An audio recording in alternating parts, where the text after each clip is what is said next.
across the UK, on DAB+, on your smart speaker, on your smart TV, and on your side. This is Talk.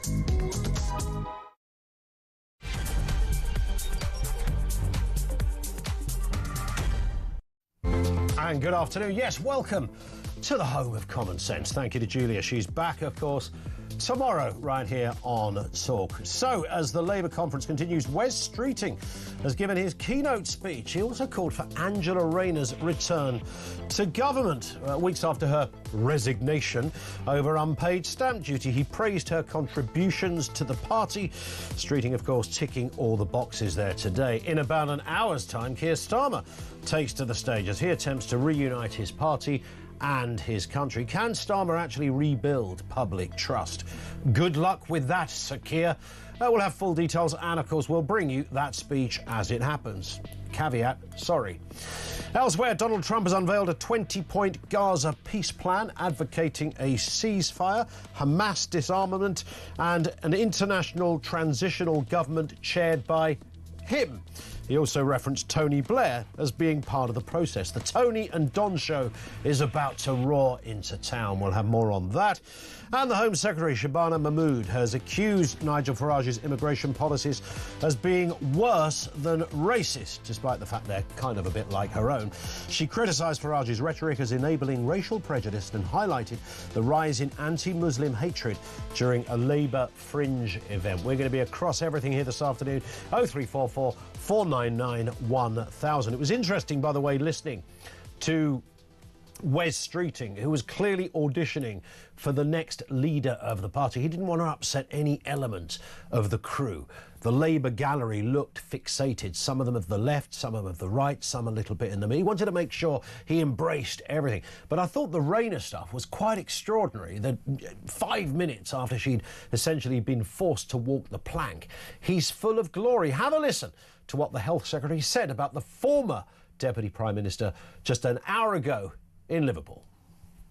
Someone else who's made a real difference too, who understands the struggle care workers face because she was one. She brought that experience to the cabinet table as the care worker who became our country's Deputy Prime Minister. Angela Rayner, this achievement is yours. Thank you. And we want her back as well. We'll definitely make sure she sees that. We need her back. Yeah, you really don't, Wes. I promise you. Like a hole in the flipping head, mate. Extraordinary. That is the man that clearly wants to be the next leader of the party. But let's talk about the current one. He might have only been in power just over a year, but today Keir Starmer is fighting for his political life. This, by the way, is his last conference and therefore his last big sort of party speech before the Welsh, Scottish and local elections next May. Let me remind you, that's just over 32 weeks away. 32 weeks, a huge decider on the man's future. So today he's got to pull out something pretty seismic from the political bag. He needs to show not just his party, but the country that he is fit to continue governing. He shouldn't be there at this stage. He should still be in the kind of honeymoon period. But he needs to show a vision. He needs to discover understanding and a big dose of common sense.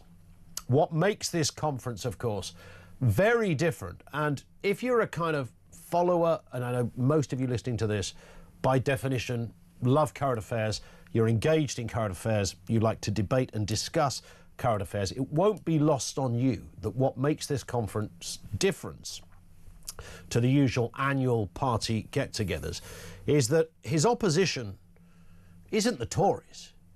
They're almost out of the equation. It is, of course, Reform UK. And the only vague sympathy I can offer Keir Starmer is that I don't think a British Prime Minister has ever been in this position before, where firstly, he's having to fight this early into his premiership, and secondly, his main opposition party are a party that has 4 MPs, or 5, sort of. This is extraordinary. It's also exciting, by the way, as we speak. We got wheelbarrows full of popcorn being hoisted up to the 17th floor here at Talk Towers. So what has Starmer got to do to get your attention? I'm not going to ask, by the way, what he's got to do to get your vote, because I've got a funny feeling a lot of people listening to this would not vote for Keir Starmer if somebody shoved a vuvuzela up your kilt. That's not going to happen. But what can he do to get your attention? Can he rebuild the public's trust? 0344 499 1000. We are told he's going to tell us it comes at a cost. An improved lifestyle for Brits will come at a cost. He won't announce tax rises today, but undoubtedly he's going to set the scene. He'll tell the conference that we are at a fork in the road. Why do politicians wheel out these lousy analogies? We're at a fork in the road. But which direction do we go? I know most people want this country to go in a certain direction. Maybe Starmer will fork off in another one. We'll wait and see. Either way, he's setting the battle lines between his view of Britain and Nigel Farage's. It's almost as crass and as polarised as that. And let's be fair, he hasn't spoken yet. We sit here at 8 minutes after 1. He's due to speak in around about 2 o'clock. His handlers will be busy doing those last-minute rewrites. They're looking for the killer line, that one phrase or sentence that will drop our collective jaws. But what is it? What is it? Just objectively, even if you're not going to vote for the man, what would he have to do to firstly get your attention and secondly rebuild public trust? What's the thing he's got to pull out the bag first? Some advice for the Prime Minister, please. 0344 499 1000. Let's get a word on this and the other big stories of the day. The broadcaster Duncan Box is back with us. Finally with us, Duncan. How are you doing? I'm good, Ian. Good to see you. And you too. And there is a lot to get through here, of course. I mean, let's kick off with the big conference. It continues, the Cabinet eagerly criticising Tory and reform policy, but mostly, as I was saying, Duncan, mostly reform stuff. But why not reflect on their own shortcomings? Shouldn't they focus on the fixings of their own issues? Chancellor Rachel Reeves, of course, yesterday really did set the tone with Labour MP Graham Stringer, who joined us on the programme, likening her speech to the former president of Cuba, Fidel Castro. That was a bit of a moment. Let's have a reminder when she went full-on Castro at the conference yesterday. We are now a party in government, not a party of protest. And I'm proud to stand here as your Chancellor. The Chancellor that's increased the minimum wage, a Chancellor that is introducing free breakfast clubs and free school meals, a Chancellor that's overseen 5 cuts to interest rates. That's the difference we make, and that is the difference we make in power, not through protest. Our party has changed, and that is why I am standing here, proud to be your Chancellor of the Exchequer. Yeah, there it is. That's what the early versions of synthetic voice practice was like on AI, I think, Duncan. She Do you know what, Ian? really It's like watching a Dalek without the charisma. Yeah. I mean, it's an absolute shocker. Or like Metal Mickey when we were growing up without the personality. Cultural reference for the kids there, Duncan. Metal Mickey. Which TV shows would you bring back?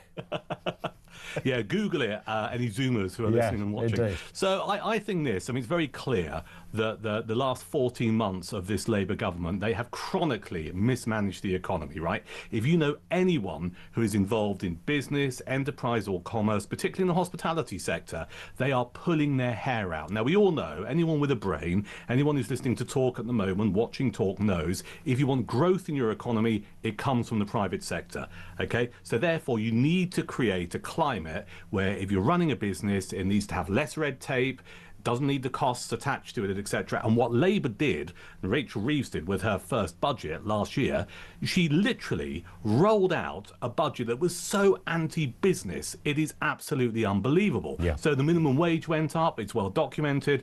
We know that employers' national insurance went up as well. That makes it harder, or rather more costly, to employ people. And you mentioned Big Ange earlier, Angela Rayner. You know, her employment rights bill is still going through Parliament. So if you talk to anyone who's involved in the world of business, they will say to you, do you know what, this is going to be a nightmare because there's going to be more bureaucracy and more red tape. So they've created this climate that is just not going to help this country get the much needed growth that it needs. Yeah. And we need growth because if you look at some of the Labour MPs who've been interviewed over the last 24 hours on Talk and elsewhere, they're all banging on about wanting more money and removing the 2-child benefit cap and stuff. What they don't understand is we don't have the money. Yeah. So you either end up borrowing on the markets, and bear in mind that her borrowing target she's missed. You know, she keeps over borrowing, so we're maxing out the country's credit card, or you've got to raise the taxes. And I think we all know what's going to happen on the 26th of November. Yeah, no doubt about that. And again, she kind of laid the foundations for that yesterday. I think Starmer will do a little bit of that today. What can he do, though, Duncan? Is there anything, you know, I asked the question knowing that a lot of our audience would never vote for him in a month of Sundays. But if you had to consider something that he could do that would at least grab our attention and go, look, the rest of it was cobblers, but actually he was onto something when he said this. Is there something he can pull out the bag? I think he's got a really hard task ahead of him. I mean, I've been reading over the last 24 hours, and I saw some of the pictures, I'm sure you've seen them as well, of him practicing his speech with the current lady Starmer, you know, behind the podium. Yes. So, you know, we're having this build-up to a speech that I think could make or break his future prime ministership. We hear a lot about this idea that he's going to lay out what Starmerism is, what he's about as a politician. And I heard that and saw that last night, and I found myself thinking, you've had 14 months to do this, mate, so why are you doing it now? We know he's doing it now because his party is massively divided. We know that there was a warning shot from Andy Burnham, the mayor of Greater Manchester, kind of like going, oh, I could be a leader, people want me to be leader. He's rode back on that because of the criticism he's got. I think Starmer needs to lay out a vision, but I don't know if he is in a position to do it so effectively now that he can repair the damage of the last 14 months. If you talk to anyone who works in politics, this is a government that came in July 2024 with a whopping majority, right? An absolute stonker of a majority, which in the world of politics should allow you to achieve a hell of a lot in your first year.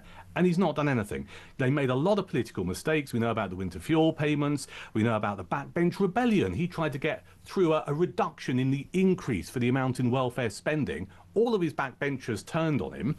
With this majority of, over 130, he should be able to stare down a rebellion like that. And he didn't do it. He did a U-turn. We know about what's facing farmers in this country, an issue that I feel really passionate about. I mean, he has made so many political mistakes, and that is before you get into the idea that in his first 3 or 4 weeks of premiership, we discovered that Lord Ali, his mate, was buying not only his suits and his shoes and his glasses, but his wife's frocks as well. So it's hard to see what he could say later on today in about, just under an hour's time to actually repair all of that damage. And do you know what, Duncan? You'll know a bit about this. I was just thinking beforehand, I referenced it in the intro there. Right now, his handlers will be there, dotting the I's, crossing the T's, you know, changing the odd paragraph, looking for the right thing to say. And Starmer will come out and quite fluently, I'm sure, deliver a speech. But it will be a fairly clinical affair. You were Nigel Farage's right-hand man for a long time. You know what happens when Nigel's got to give a speech. You go, there's the podium, Nige. There's a microphone.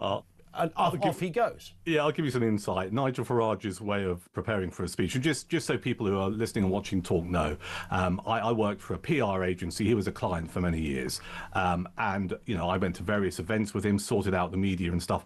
Nigel's way of preparing for a speech is to have a gasper out the back of the fire exit of the venue, the conference venue that they might be in, and depending on what time of day it is, maybe have a swig of red wine. Right? I can't imagine Keir Starmer doing that, and that gets us into this whole area where Keir Starmer is not a natural-born communicator. He is not a natural-born leader, right? He might be a manager. He might be very good staring at an Excel spreadsheet, but Farage is ace communicator. We've seen it over the decades. He's a great campaigner as well, and he knows. I'll tell you why he has all of those attributes, is because he knows what he believes. And that's the thing. I don't think Starmer does. Yeah, I think that's bang on. Let's move to this story, Duncan. Donald Trump's 20-point plan. This almost came out of nowhere yesterday. Netanyahu was in the States, of course. He was addressing last week the was it last week? The United Nations. Nonetheless, he gave a big speech there to a mixed response, of course.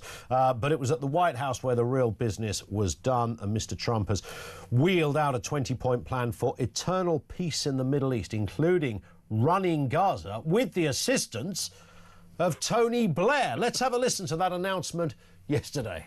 My plan calls for the creation of a new international oversight body, the Board of Peace, we call it, the Board of Peace, sort of a beautiful name. Israel and everybody involved asked me to do this, so it would be headed by a gentleman known as President Donald J. Trump of the United States. And we'll have a board, and one of the people that wants to be on the board is the UK former Prime Minister, Tony Blair. Good man, very good man. Well, not sure about the last bit there, Donald, but there it is. The Trump and Blair show is about to roll into the Middle East, Duncan. Yeah, I was listening to some of this driving out of London yesterday, and Kevin Sullivan was on air. It's fascinating. I don't think anyone saw the Blair connection coming. I certainly didn't. No.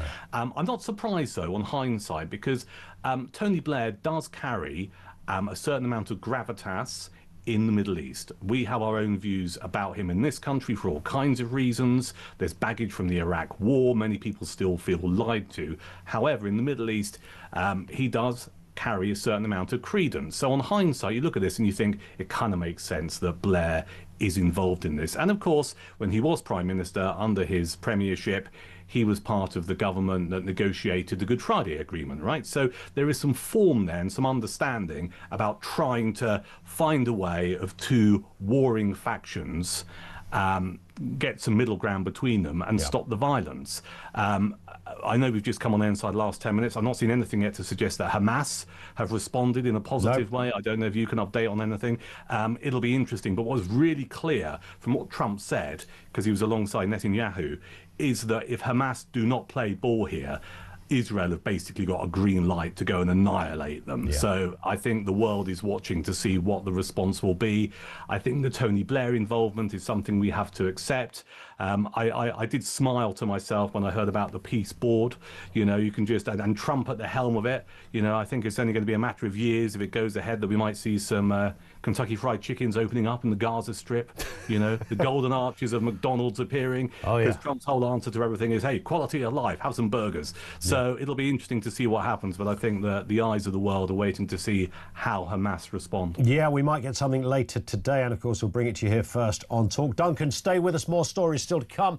We'll talk about those comments from Shabana Mahmood yesterday, reference Nigel Farage, and of course, on top of that, Harry Potter author J.K. Rowling and Emma Watson battle it out publicly. Details on the way. And of course, that question, can Starmer rebuild the public's trust? What could he do to get your attention? Mark in Southampton says, I resign would do it, Ian. Yeah, maybe he'll say that as the first thing and then just walk off and go to the pub. 0344 499 1000. You can leave a voice note there as well. And 87222 for a message.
what Keir said was that we got it wrong in not appreciating just how much of an issue it was across the country when it came to migration. And migration is lots of different things. I mean, it is obviously asylum seeking, it is small boats, and it is obviously legal migration, for which the open borders policy of the previous government, really caused a lot of damage to public trust in this country, and we now recognise that. I don't think at the time we recognised just how much it was becoming a priority deeply rooted in communities around the country.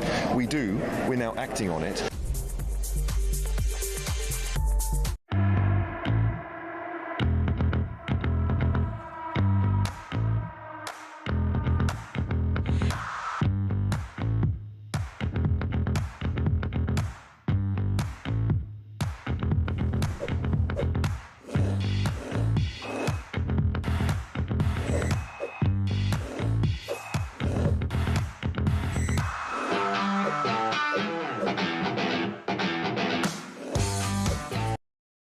Across the UK, on DAB+, on your smart speaker, on your smart TV, and on your side. This is Talk. It is Talk, 0344 499 1000. Your advice for Keir Starmer. A lot of you saying, just quit. Says one here, Jason Dudley. The only thing Starmer can say to get my attention at the conference is, I'm resigning. Yeah, there's a lot of people making literally that point. We're delighted Duncan Barks is with us, the broadcaster, looking over the big stories of the day, Duncan. And let's look at what happened yesterday. We just referenced Nigel Farage.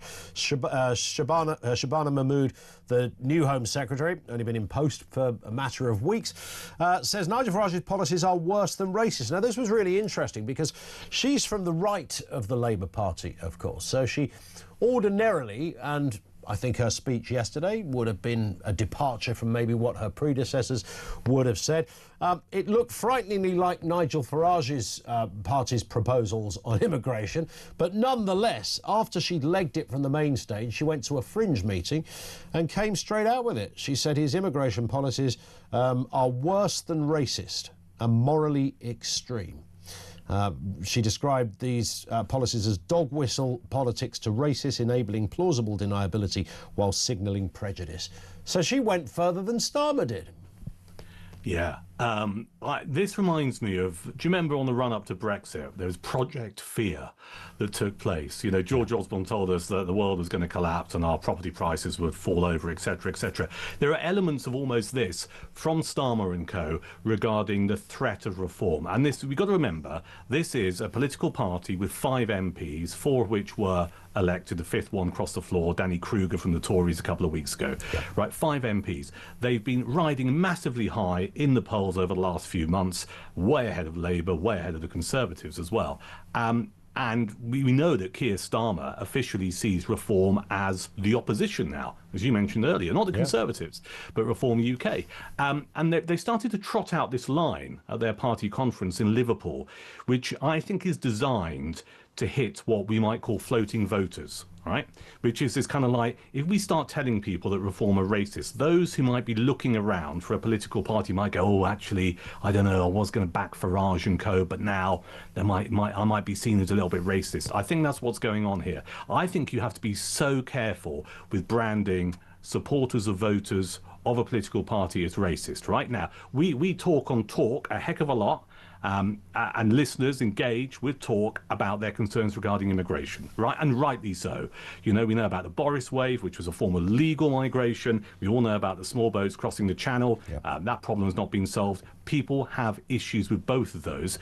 People can be pragmatic and go, well, I understand we need a certain amount of immigration into this country, but most people, everyone I talk to, the boat stuff, they just can't believe is still going on, right? Yeah. And they see it as a threat to our national security. And the government's first duty to its people should be to protect the borders. 100%. It is that simple. The idea that you might somehow be racist because you voice a concern regarding immigration is just ludicrous. And this takes us back to the Blair era. You'll remember, Ian, you were on the radio as I was at the time. There was this climate that existed from 1997 onwards. If you dared to express any concern whatsoever about immigration, you were branded as some kind of nut job or far right supporter or whatever, which is not the case. So I think we're seeing two things here. We're almost seeing like this Project Fear, as I like to call it, being revisited, trying to create this narrative, which is if you support reform, you're somehow some kind of racist. But also, at the same time as you identified, nicking a little bit of reform's policies to try and appeal to those red wall voters who, frankly, have had enough. But it's just bizarre that, I mean, certainly the thing about, you know, Britishness and have you paid into the system, do you speak the language? I mean, she, other than the retrospective thing, which is the difference, she announced the same policy, Duncan. Yeah. I mean, it really was the same thing. And now she's calling him racist. I know, and I don't think it's going to stick. I mean, you know, I think there is a debate to be had about whether or not the indefinite right to remain is the idea that people who have been here for several years, who have paid into the system and arrived here illegally, their future might be in jeopardy. I'm not entirely sure strategically that was great for reform, because if you are a moderate person who's got concerns about immigration and want things tightened up, you might think, well, hang on a second, people have been here for 8 or 9 years, who've got a family or whatever, they paid into the system. The fact that there might be a question mark over their right to remain here, some people, I think, and bear in mind, the British people are relatively fair and tolerant, right, might just go, I think that's a bit too far. But maybe that's a debate for another time. That's true, but if, I mean, simultaneously, if you're doing the checks and balances and you look at case A, and there's a fella that's been here for 10 years, he's worked completely in that 10 years. The right to remain is exactly what he's done fully and inclusively. He's worked, paid his taxes, etc. If you then go to person B and discover they also got the right to remain but haven't done a day's work in 10 years... And maybe have a criminal record. And have a criminal record. You can go, actually, mate, sorry, you've got to reapply for your visa. Reapplies, doesn't get it. I don't know why anybody would call that racist. No, I don't think it is. I don't think it is. The point I was trying to make is politically, strategically, the idea that example A that you gave might see someone having to leave this country and actually they've not done anything wrong. I think the policy Some was a voters bit... might just go, do you know what, I think that's a step too far. But, you know, at least Reform are setting out a clear policy regarding what they would do to control immigration, which cannot be said by other political parties. I mentioned this yesterday. They have gone further and they, for the first time, have said, look, we've got to rethink how we do this. Let's move to a final story here. Harry Potter author J.K. Rowling poured scorn on Emma Watson, launching a vengeful attack on the actress for tipping petrol on the flames at the peak of death threats against her for her views on trans and gender issues. Has the tide turned? Are we finally sick of a lecturing UN butterfly who can't even watch the speedometer properly, as we've discovered? Turns out, by the way, that our Emma, young Emma, who, by the way, is 35 now, has been irritating people for a long, long time. Here's the proof. Go on. This is the second time you've spoken out of turn, Miss Granger. Are you incapable of restraining yourself, or do you take pride in being an insufferable know-it-all? Yeah, that wasn't from Harry Potter. That was a fly-on-the-wall documentary about her life. There we are. I mean, she's an interesting character, Watson. J.K. Rowling gave a brilliant response yesterday on social media. She doesn't normally go there or dignify it or feels the need to kind of join in or pile into a battle. But she very sensibly said, look, this woman now doesn't owe me her livelihood.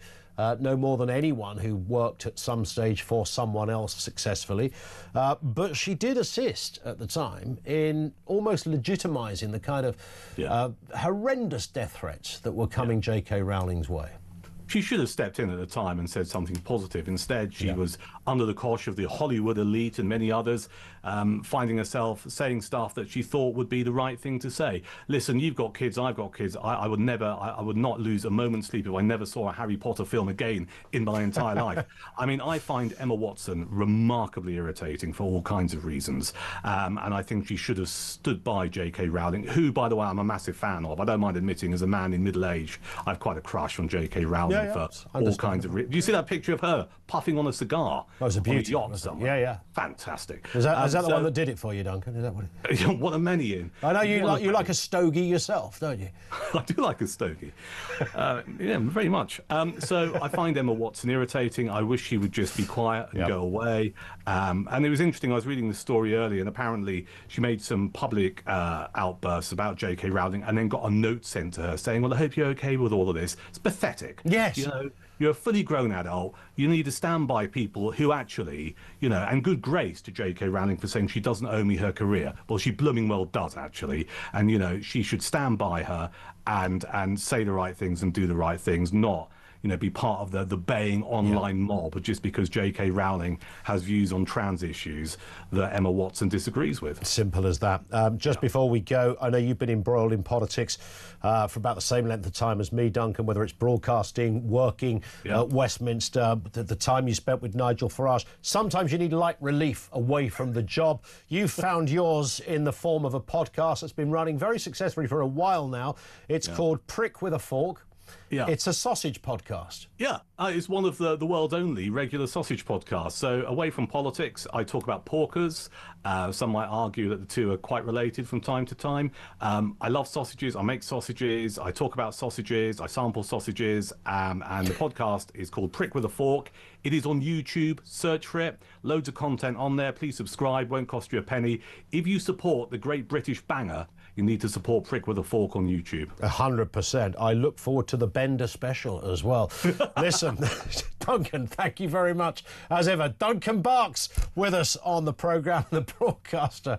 And you regularly see and hear Duncan on Talk, formerly TalkSport for many years as well. Thank you to him. Over to you, 0344 499 1000. We're half an hour away from the great leader's speech over there in Liverpool. What can Keir Starmer do? Can he pull it out the bag? Just one line, one phrase, something that you'll go, I don't like the man, but actually what he said there was pretty good. Is there anything he can do to build the public trust? Is there something that can at least get your attention, if not your vote? 0344 499 1000.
Across the UK, on DAB+, on your smart speaker, on your smart TV, and on your side. This is Talk. It is Talk, 25 to 2. We are going to cross live to Liverpool and speak to former Labour MP Lord Warnley in just a moment and get some insight into the vibes as the big build-up to the leader's speech happens. Just before we do, let's get a word on what is happening with this peace process. It is there in black and white, a 20-point proposal to bring peace to the Middle East, a region, of course, been in conflict for, well, you could say forever, but certainly since the 40s. President and prime ministers have come and gone, tried and failed to bring stability to the region. But now You could call it the ultimate tag team of bruisers have pitched up. Donald Trump and Tony Blair, for goodness sake, joining forces to finally implement peace. Will it finally be seconds out for Hamas? Let's get a word on this. Zoe Strimple from The Spectator and The Sunday Telegraph joining us. Zoe, good afternoon to you. We knew there was a big moment when, of course, Trump gives a press conference. Everybody listens because you don't know what the heck you're going to get. And there it was with Netanyahu yesterday announcing that they've got a plan. How is this different from how you can see it, Zoe, to any other plan that's gone before it? Well, I think this plan is obviously different because it has the backing of, countries that are pretty friendly towards Hamas, like Turkey and Qatar, and that's and Egypt, which is not sort of as in bed with them at all. But Turkey, to get Turkey, Egypt, and Qatar on board as backing is major, and I think that's the thing that kind of sets this one apart because it piles a different kind of pressure on Hamas.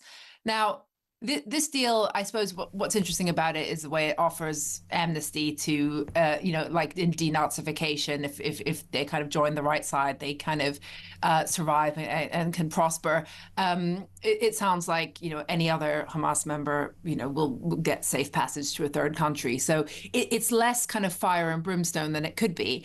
And that's probably why it's going to work. And I think the thing is, it's about time having passed. It's about Netanyahu having played something of a long game, even though it's made him so unpopular and it's ostracized Israel so much and everybody's, gone in the other direction completely. But there is now at this point where finishing off the job militarily, everyone knows how painful that would be because we've seen it for 2 years, what it looks like. And that's the kind of mandate that, given that there's a high quality deal that seems to make sense and that plays on the fact that we're 2 years in. If Hamas rejects this, which everyone, normal people, I think, would expect them to do, then that it's about that mandate. And Israel has shown under Netanyahu, at great cost, how committed it is to dismantling Hamas. And I remember when I was there right after October 7th, even young peaceniks who had been at the Nova Festival or kind of former lefties said they were just kind of like, we're erasing Hamas. That's what we're doing now. We're going to erase them. And that was the sort of sentiment. Yeah. And I think that's kind of, because of the tragedy of the hostage situation and the kind of nightmarish sadism of the way Hamas has used those hostages and the uncertainty around them, that message got a little bit more complicated as time went on. But I think it's back again. Hamas, as Netanyahu said, we can do this the easy way or the hard way. Sure. So, it just comes down to whether, Hamas, the bestiality of that group and the sheer cunning, who knows if, none of this stuff might appeal to them, but some of them might be self-interested enough to want to survive. And of course, if it doesn't appeal to them, all hell could be unleashed, of course, on that region. We know that much. But perhaps with the help of a former prime minister of this country, that can all be avoided because it seems that Tony Blair is joining Team Trump on this one. Yeah, I've always had a soft spot for Tone ever since he went big on the Iraq War, which I know makes me literally the only person in the country who would say that. But I like someone who, takes a moral stance and isn't afraid to wade in and go to war if need be to defend, very important things. So I think Blair has the chops to do this. He's a very intelligent man and very experienced, and I think his heart is in the right place, and it has been for a really long time. So I think, that's just like Blair, teamed up with Bush. Remember at the time, W was kind of like beyond the pale. And then next thing you know, you've got Blair, Bush, Sharon, Ariel Sharon kind of teaming up. So this feels like another example of Blair transcending tribalism of politics and actually going with what he thinks could actually, obviously be his legacy.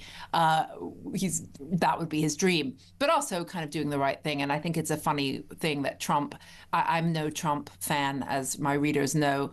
And I think, it's a shame what he's done with Russia and Ukraine and allowing it to go on and on and on. But I think in this case, it's just possible that Trump was the right person, the right president for this exact mess, and that Netanyahu got his guy, and that this is all going to work out. It's possible, and you know, Blair would be. I'd love to be ruled. I mean, bring back Blair. Yeah. I mean, I like the idea that kind of idea of turning Gaza into a sort of enterprise zone, as it were, like with, you know... Well, stranger things have happened, of course. We will watch with interest. Zoe, I have to step in there just for time, but thank you for your time. As ever, great observational stuff. Zoe Strimple, Spectator and Sunday Telegraph columnist. And as we discover, they're not everybody's cup of tea. And a departure for someone like Zoe. She quite likes Tony Blair. Let's speak to a man now who I'm sure also likes Tony Blair, despite being a spokesman for Gordon Brown when he was at number 10. Lord Wardley joins us from Liverpool, from the Labour Party conference. John, good afternoon to you, sir. Hiya. Nice to have you. I won't ask you about Tony Blair. Let's move on from that. Let's talk about Keir Starmer, of course. I do indeed. I'm a big fan. I'm glad to hear that. Keir Starmer, of course, big speech in less than half an hour. He's up against it here, isn't he? Because he's, you know, here he is trying, obviously, as any leader does, to unite a party. He's only been there just over a year, of course. That makes this a little unusual in many respects, that he's fighting on that particular stump at the moment, but also to try and appeal to the wider country. And he's not even arguing against Tories anymore. He's arguing against Reform UK. So he's got this three-pronged attack that he's got to try and settle. Can he do it?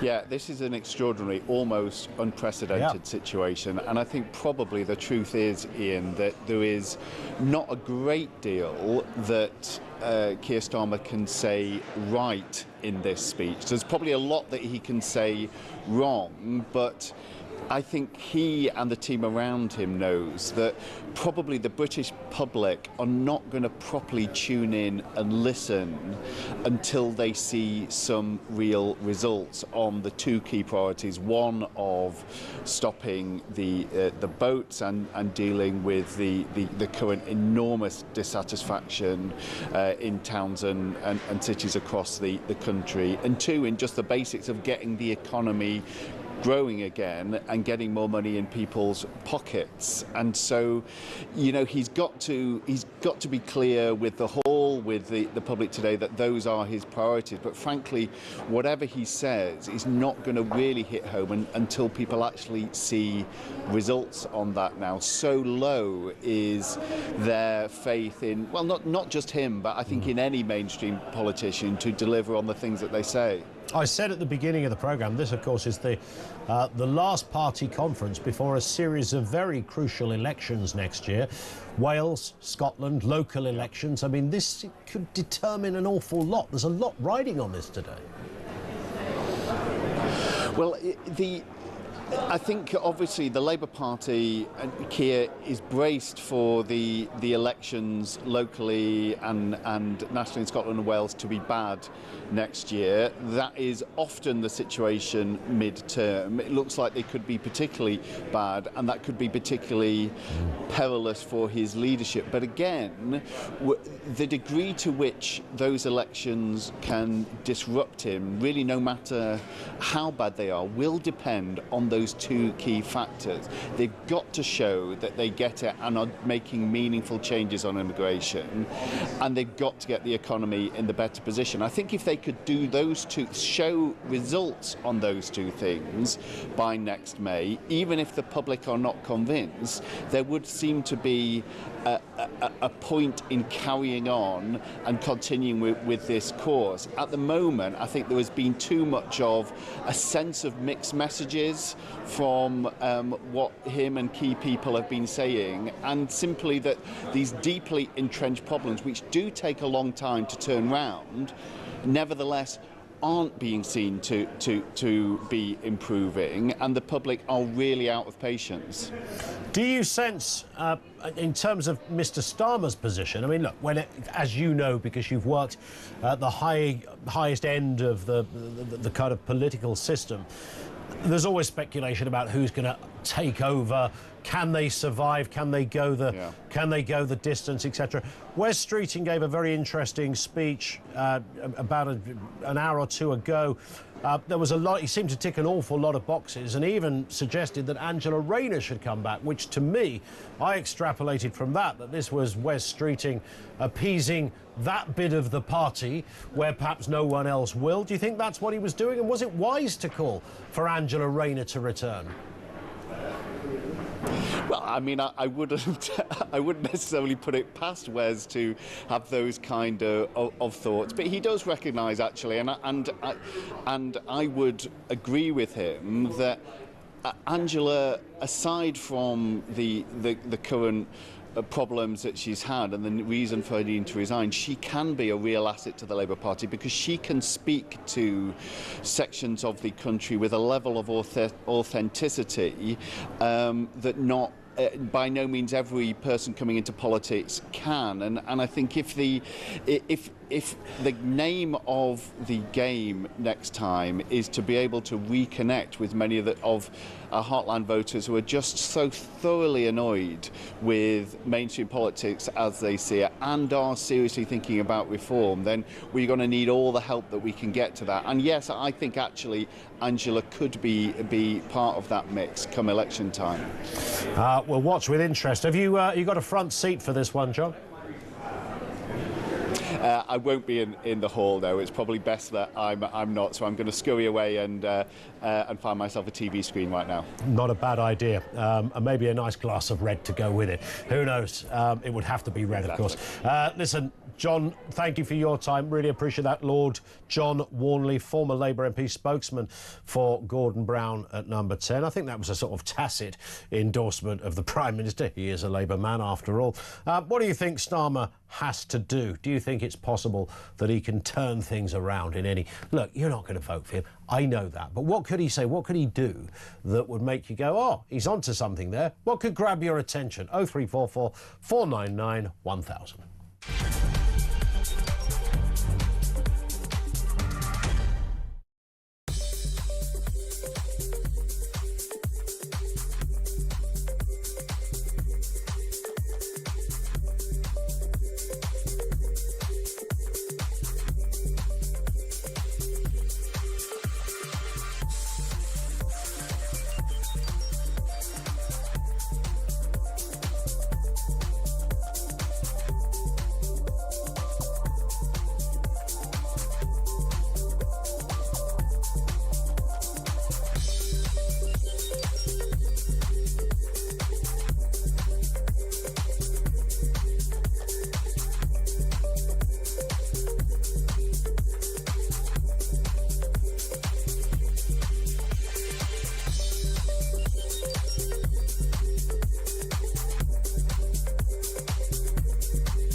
Obviously, legal migration, for which the open borders policy of the previous government, really caused a lot of damage to public trust in this country, and we now recognise that. I don't think at the time we recognised just how much it was becoming a priority deeply rooted in communities around the country.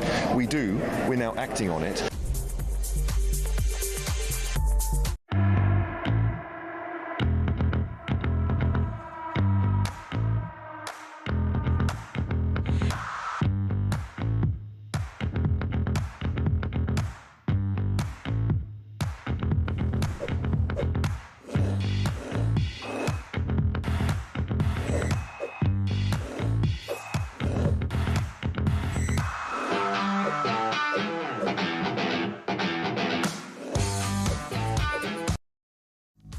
across the UK.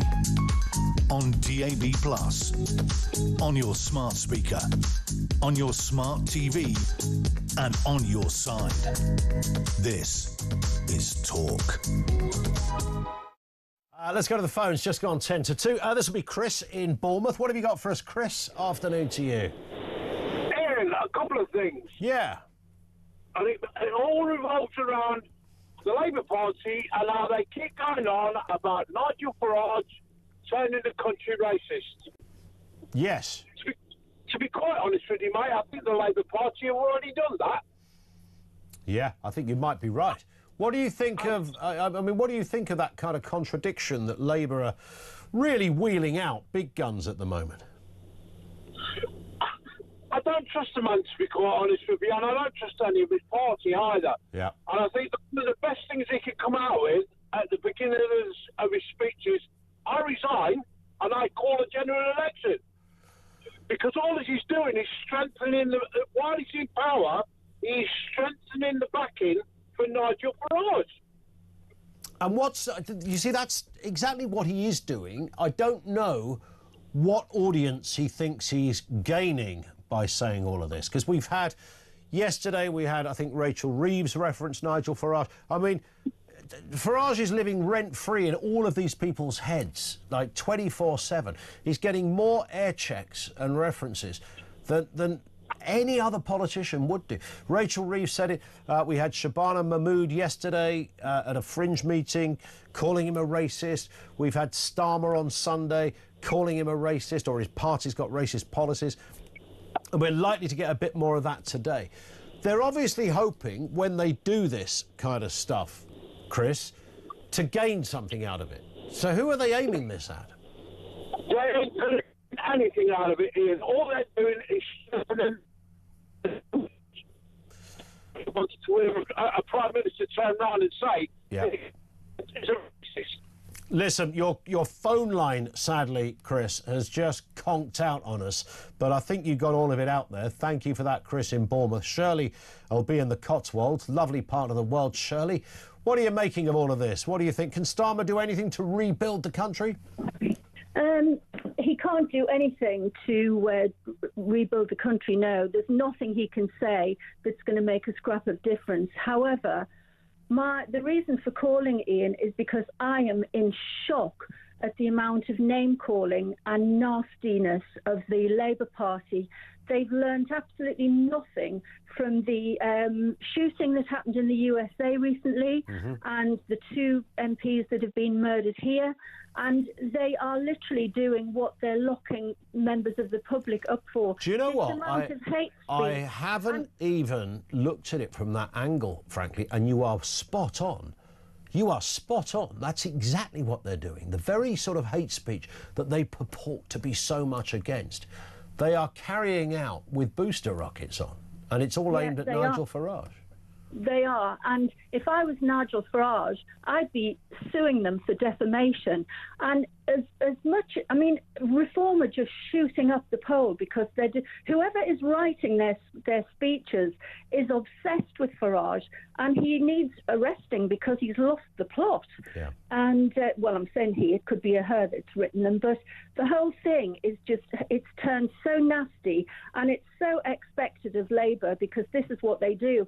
And regardless of what anyone thinks about Nigel Farage and Reform, I don't think that they could pick any interview where they have done the same and resorted to these horrible words like, well, racist. We hear that all the time. Yeah. But this snake salesman thing that they keep calling him, he needs to get them up to court, because I'm in shock. And what I'm also in shock is that all the guests that have been interviewed today on Talk, and I'm sure any other that I haven't watched, nobody is taking this serious. I don't know how Nigel Farage or anyone in Reform can stand in the street and be interviewed, because I'd be terrified for my life, and I think it's all down to Labour.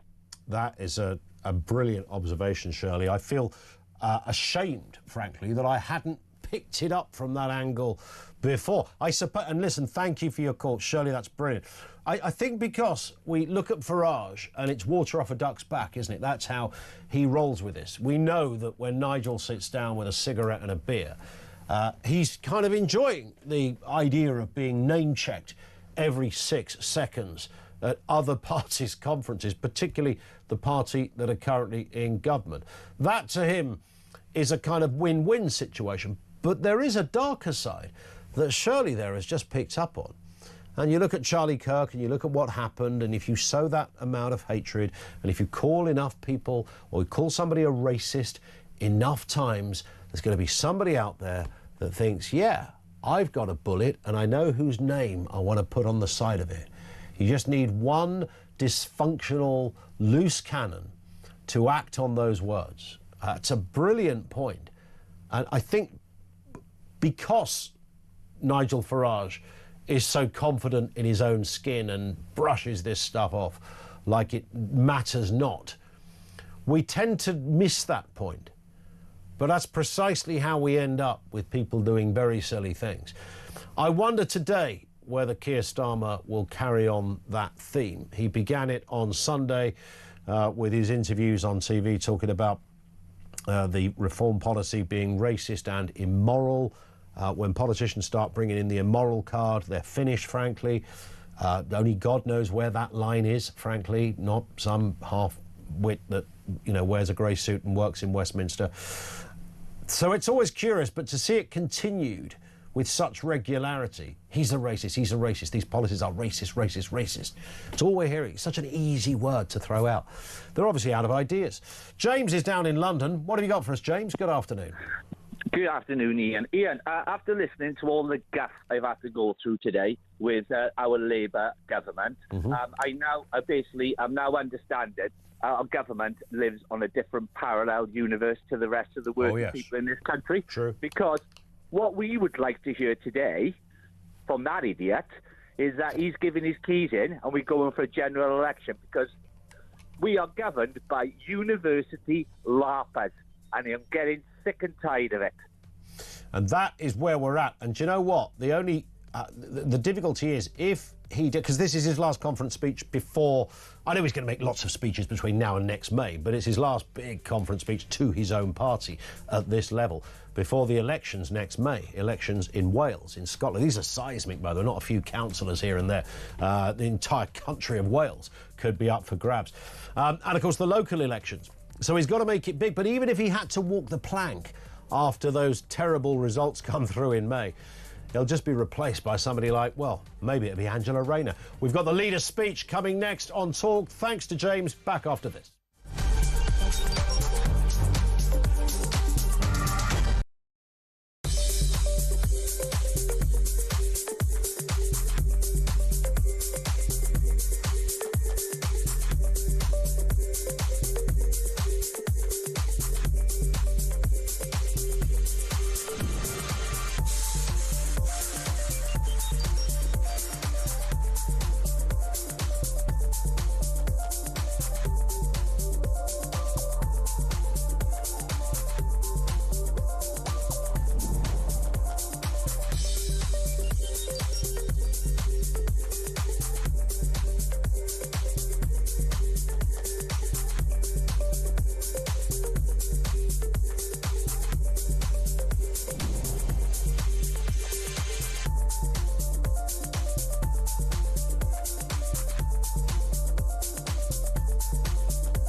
across the UK, on DAB+, on your smart speaker, on your smart TV, and on your side.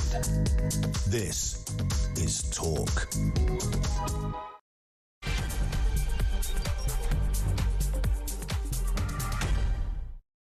Yeah, good afternoon. Welcome back. It is the home of Common Sense. We are crossing live to Liverpool in just a couple of moments' time. The stage, as you can see, if you're watching in Vision, check out our YouTube feed. It is there now. It is live, and it's all happening. If you're not following the feed, then you should be. Look up talkTV there, and you'll find us. But the stage is set. And the video, the customary pre-speech video, is being played to the hall. The crowds are now standing up, ready for the Prime Minister to come on. But of course, before that happens, you get the intro of the Prime Minister. So you have another voice that will address the conference first, and they will get the, in inverted commas, privilege of introducing Keir Starmer. Sit down, she's saying. Sit down. It's not for you, mate. We will cross. This is Margaret Aspinall, by the way, the person her full title we will bring you, but she is certainly bringing the Prime Minister onto the stage under the banner of Renew Britain. Renew Britain. That seems to be how they're rolling. Renew Britain. Margaret Aspinall is at the moment giving a speech, given the location, on Hillsborough, and that will move into the next, either her or the next speaker introducing Keir Starmer to the stage. So we'll bring you that speech. I know it's always difficult with a political speech, isn't it, to say, well, you know, do you want to hear the whole lot? It's kind of remiss if we don't bring you the Prime Minister's speech. And of course, whatever's in it, we will fully analyse. There won't be anywhere that's going to analyse it and chew over this one like this place, I promise you, between myself and Jeremy and Kevin and Julia and, of course, naturally Mike in the morning. You'll hear this one, the full autopsy of what you're about to hear will unfold, and it will only unfold in the most honest and blatant way right here on Talk. Others will give it a go. They won't. I promise you, on this stuff, they will not get anywhere close. Other media, they try to emulate, they think they've got it, but they just haven't. And that is largely down to you and the people that call in to this station on a regular basis and contribute, whether it's through messaging or whatever it happens to be. That's how it works at this end. So we'll take your calls as well on the back of that speech, 0344 499 1000, and we'll take your calls just before it happens as well. So let's go to the lines. Matt's in Cheshire. Matt, what have you got for us? Afternoon. Hi, very good afternoon, Ian. Afternoon to you. If I have to interrupt you, it's only because Keir Starmer came on the stage. That would be like the lowest point in my life. Wouldn't it really? You'll have to tell that story to everyone you subsequently meet. Even if only two people wanted to listen to me, I think that's more fans than he's got. You might be right on that point. It's just on the question of the day, what can he do? Unless he hollows out a fleet of oil tankers or hires out a fleet of jumbo jets and deports every illegal immigrant in Britain within the next 6 months, he's been toast since the winter fuel payment. Yeah, that really was the kind of benchmark, wasn't it, that set it all off. Even though it was, you know, there were other things, and it wasn't something that affected the whole country. It was the mood music of the Labour Party. It was just the spite of it, the fact that it wasn't in the manifesto. And I said to your call screener, there's nothing he can do now to stop inevitable destruction. Yeah. And since Brexit, any politician that stands in the way of the public getting what they want gets bulldozed out of the way. I've wrote down Joe Swinson, Corbyn, Anna Soubry, Chuka Ramuna, Boris Johnson, Tobias Ellwood. It's quite simple, really. Do as instructed on immigration or face political destruction. Yeah. And the only snake left from trying to overturn Brexit and the majority view on immigration is Starmer. Yeah. So once he's gone, we're back to pre-Brexit again, asking for the same things, but 10 years on. But they haven't. Starmer, along with the rest of the kind of political classes of Westminster cut from that sort of same stereotypical archetypal cloth, they haven't quite got their head around that politics has changed, how you do politics has changed, and the appetite of voters has fundamentally changed. And that, I think, is perhaps the missing piece of the puzzle. They haven't quite got the memo over there at Labour HQ or Tory HQ. Well, they thought Farage had gone forever after Brexit, and that was like they'd slayed the dragon and they could just go back to ignoring us all again. And if you look, I forgot all about the WEF people we usually mention, Trudeau, they've all gone as well, Sturgeon. Yep. Everybody that stood in the way of Brexit, every Liberal WEF sort of leader has gone, Sunak, Sturgeon, Ardern. So they literally are dinosaurs, and the public are about to sweep them out of the way. Yeah. I think Moldova just voted in a pro-EU party, but I don't know what that counts for in the grander scale, Matt, to be honest. Probably that will just be for so they get a bit of extra trade or something. And that probably a bit of extra money, I would imagine. Yeah, something like that. And imagine within 20 years they'll be regretting it. Yeah. But they just can't bring themselves to not be horrible and spiteful and vindictive, and they can't bring themselves to listen to the general public because they obviously think they're smarter than we are, and that couldn't be further from the truth. Indeed. On that point, Matt, I move for time and no other reason. Great call. That's Matt in Cheshire. We are awaiting Keir Starmer's speech at the moment on stage. Margaret Aspinall, she is the chairman of the Hillsborough Family Support Group. This conference is in Liverpool, so that will clearly make some sense to everybody watching and listening. She's currently speaking to the hall, and then following that, Keir Starmer gives his keynote speech. Let's speak to Isabel Oakeshott, Talk International editor. Isabel, good afternoon to you. Like myself, don't know how many of these speeches over the years you've covered. Sometimes you've been there, sometimes you've watched from afar. But either way, you know how they usually go. This is different, I think. This is different for a number of reasons, because here we have a Prime Minister that's only been there for half an hour and he's fighting for his political life. I mean, that shouldn't be the order of events. So there's that, trying to unite his own party and the country. And then this other curious, inconvenient curveball is that his opposition is not the official opposition, it's not the Conservative Party. It's Reform UK, who have been name-checked about 3 squillion times in the last 48 hours. It's quite extraordinary. In the Telegraph today, which just says it's a delegate at a conference saying, next time I think I'll go to the Reform Party conference. At least they don't talk about Nigel Farage the whole time. And that sort of sums it up, doesn't it? I mean, I'm still trying to get my head around the fact that Reform are effectively being treated as the official opposition by pretty much everybody, with just 5 MPs. It is one hell of a head spinner.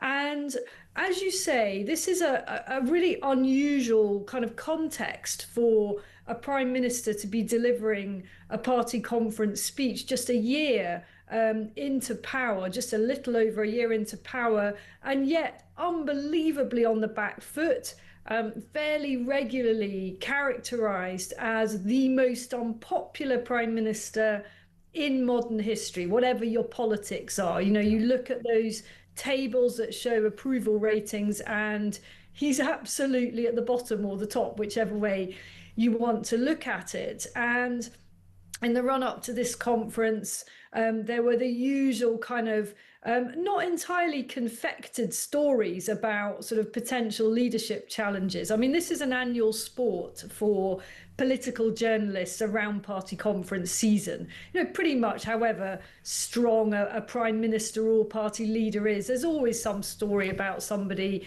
you know, positioning to take over. And, you know, we had that even in the years, and for example, during the coalition, when David Cameron was never in any danger, there was always the annual, you know, Boris Johnson story. But this is more serious because the Labour Party's polling is absolutely dismal and dire. And, you know, the party is sort of admitting that it faces, if not an existential threat like the Tories are most certainly facing, you know, absolutely a threat to their survival as the party of government beyond the next election, and when that will be, who knows. Now I think we've now got Keir Starmer just taken to the stage, so you might want to go to that. Well, yes, stay where you are, Isabel. We are going to speak some more, I know. Keir Starmer, Prime Minister, keynote speech in Liverpool. It's their party conference. Let's cross over to the main conference hall. Naturally, the crowds are cheering. Very, very happy to see their leader. Even Keir Starmer is clapping himself as he enters from stage right, interestingly, in theatrical terms. But here he is, ready for that keynote speech. Thank you, conference.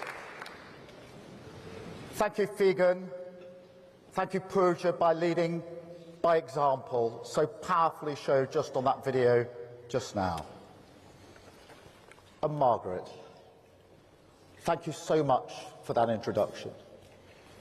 I know it wasn't easy, even after the unimaginable loss of losing James, after all those obstacles deliberately put in your way.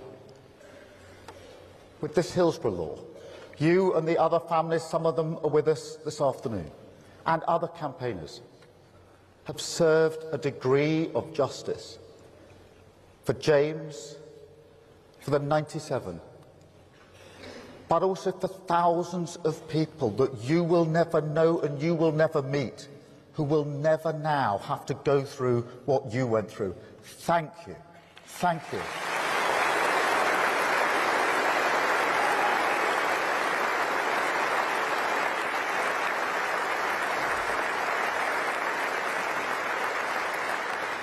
Margaret, I remember meeting you and some of the other families nearly 15 years ago now with Bishop James Jones.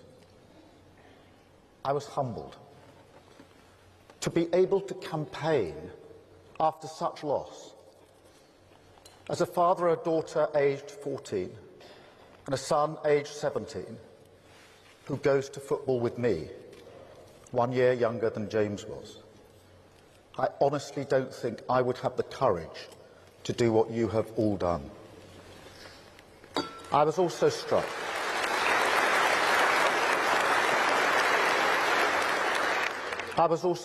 at that first meeting by meeting some family members who had never felt able to talk about what happened that day, perhaps because they feared that people like them would never be heard.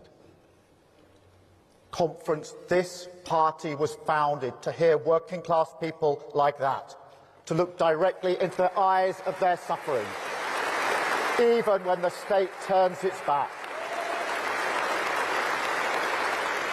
And so the Hillsborough Law is not just a promise delivered, it is also a recognition that whether it's Hillsborough, Grenfell, Windrush, Horizon, the grooming gangs, infected blood and so many more, the British state consistently refused to see injustice because of who the victims are. Because they're working class, they're black, they're women and girls. And so, Margaret, I know we can never undo the pain for you and all the other families, but we can show that in the Britain that we are building, the state will see, the state will listen, the state will be accountable to working people, because now injustice has no place to hide.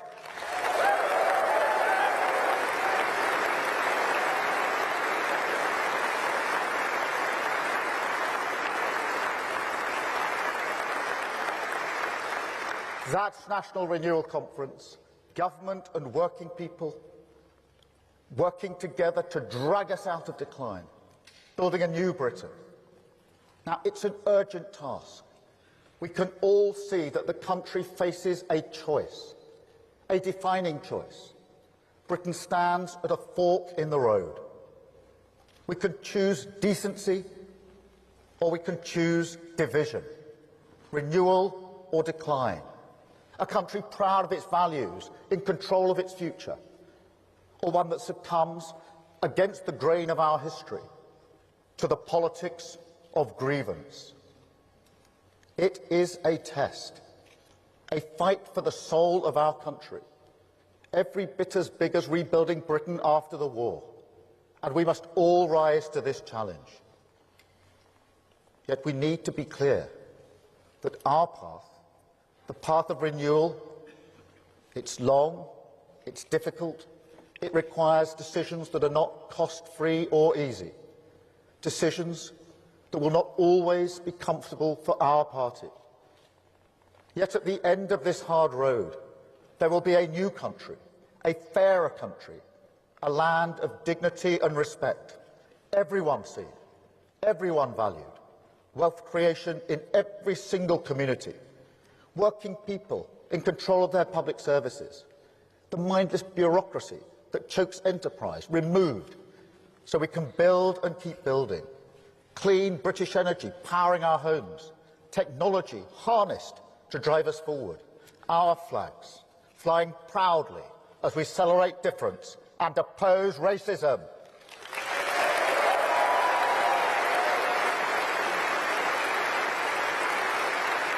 Conference.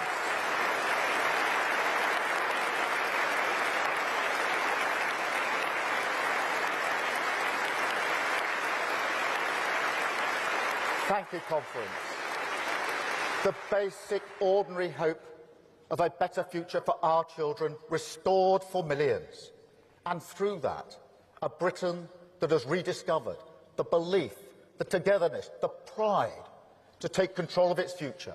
That's what we're building, Conference. That's national renewal, a Britain built for all.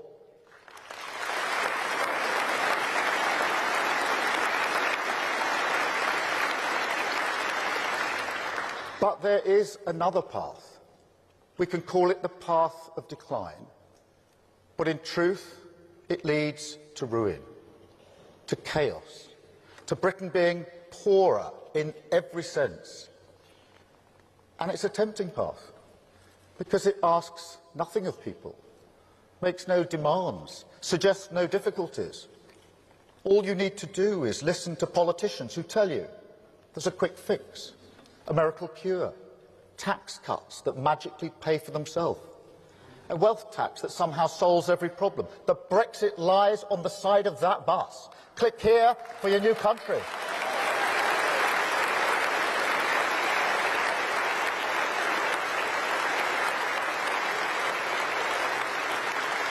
We can all see these snake oil merchants on the right, on the left, but be in no doubt, Conference, none of them have any interest in national renewal, because decline is good for their business.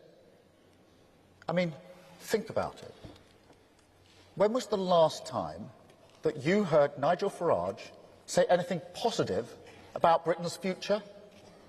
He can't.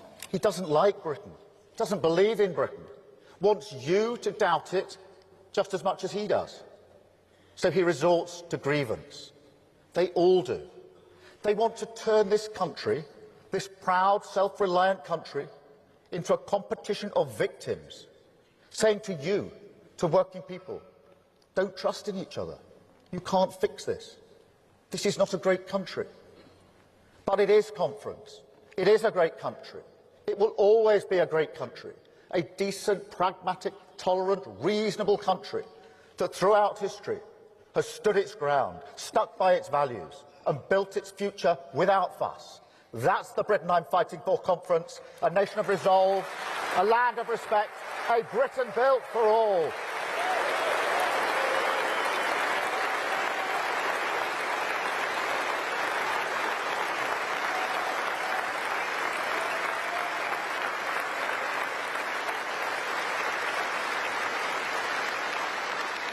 And Conference, I welcome the new US initiative to bring peace to the Middle East.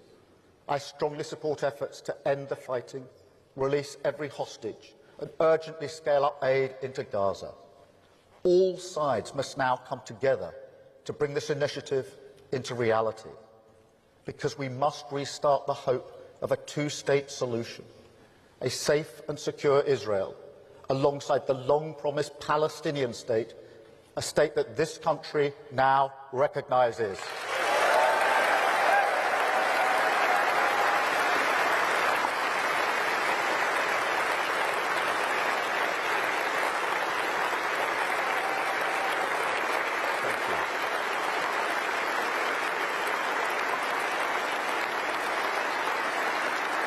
Conference.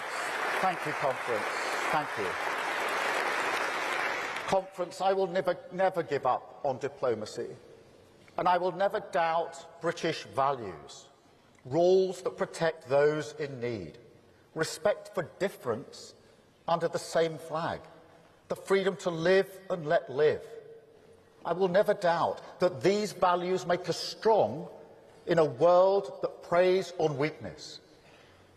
How could I? The progress, the prosperity, the peace I've seen throughout my life, the journey I've been on, from a working-class background to this. I owe everything to this country and its values. But working people, they're losing faith. They're ground down. Politics has made them question Britain. And can you blame them? They've been nothing but patient. They lived through austerity, Brexit, COVID, played by the rules, kept their side of the bargain. But time and again, politics ducked the challenge of renewal. Their high street, their pubs, their youth clubs, the places that shape a life, that create a common memory, struggling against the tide of decline. That is why we must never find ourselves defending a status quo that manifestly failed working people.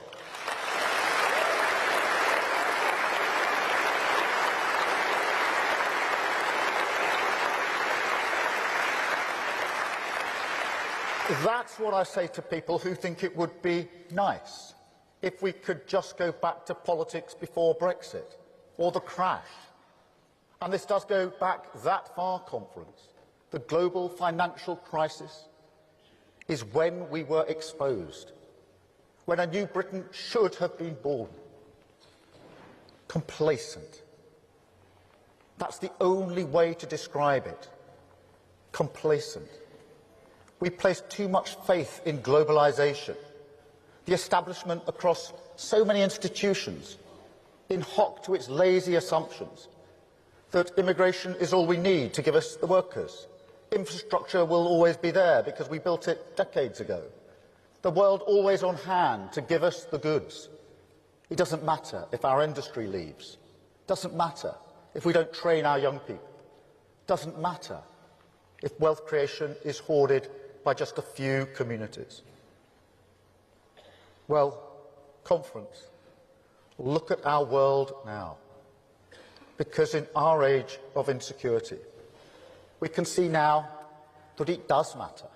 We do need to put our security first. We do need to unlock the potential of every community. We do need a more muscular state, freed from the red tape that stops us building, growing our economy from the grassroots, renewing every town and city on these islands.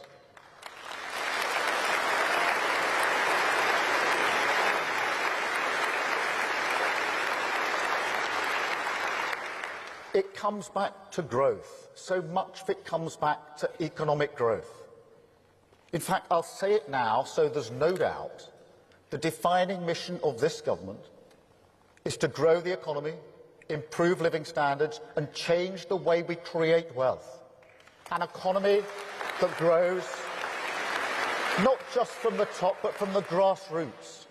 Because growth is the pound in your pocket. It is more money for trips, meals out, the little things that bring joy to our lives, the peace of mind that comes from economic security. But it is also the antidote to division. That's the most important aspect of national renewal. The way you grow an economy, not just how much, but who and where benefits, that can either build a nation or it can pull it apart. And in the world we must face, the threats we must defeat, Britain needs an economy that unites, Every person, every community, every great nation on these islands standing together, as so often in our past, facing down the threats of a volatile world.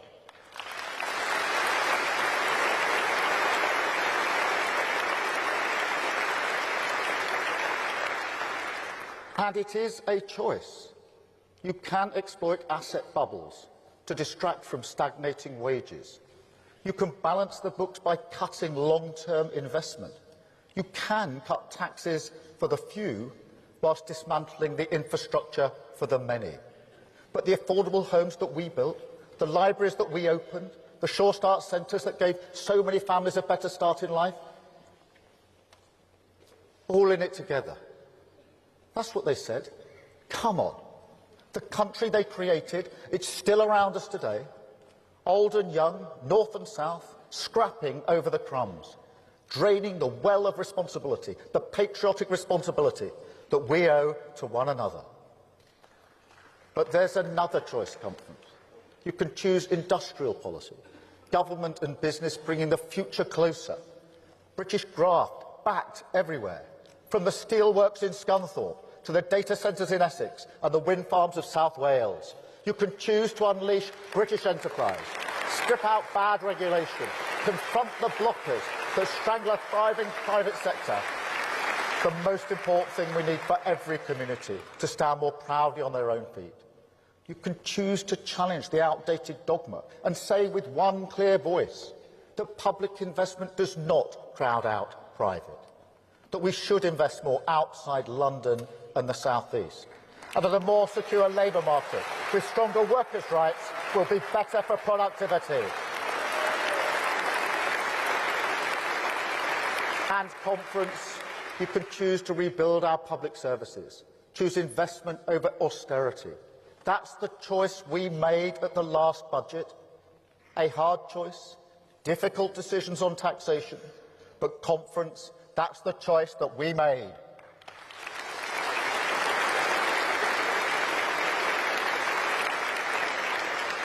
Now, I want to thank every business in our country on this issue. We asked a lot at the last budget. I know that. I do think, in the long run, fixing our public finances, investing in new infrastructure, helping our public services off their knees, that will be better for growth. But equally important, because of your contribution, we've taken a huge step on the path of renewal, a firmer foundation to take our country forward. More security, more respect, more opportunity. A Britain built for all. A Britain built for all. Every decision, Conference,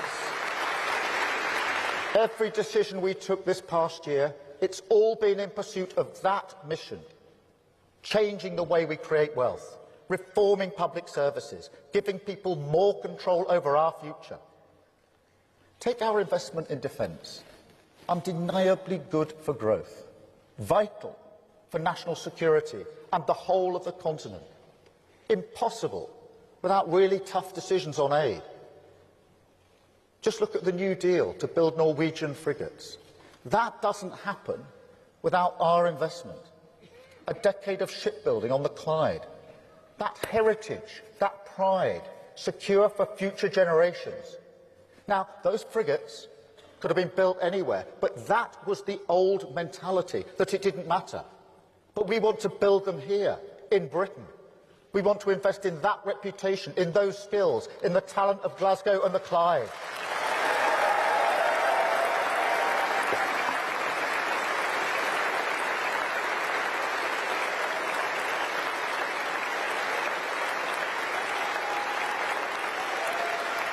Now, Conference, 5 days after that deal, I went to the shipbuilding yard on the Clyde. I went to the canteen where the workers were having their lunch. And I stood in front of them and I said, thank you. Thank you for your hard work and your reputation that allowed us to win that deal. They were being judged against other countries, France, Germany and the US, and they won. They were proud. They said to me that this was the answer to the mantra that they heard. People who said British shipbuilding was dead. They told me how much it meant to them and their communities. And they were proud because they knew exactly what those frigates were for. And they were proud to contribute, proud that their community was chosen by an ally looking for a partner to defend our continent from Putin's aggression.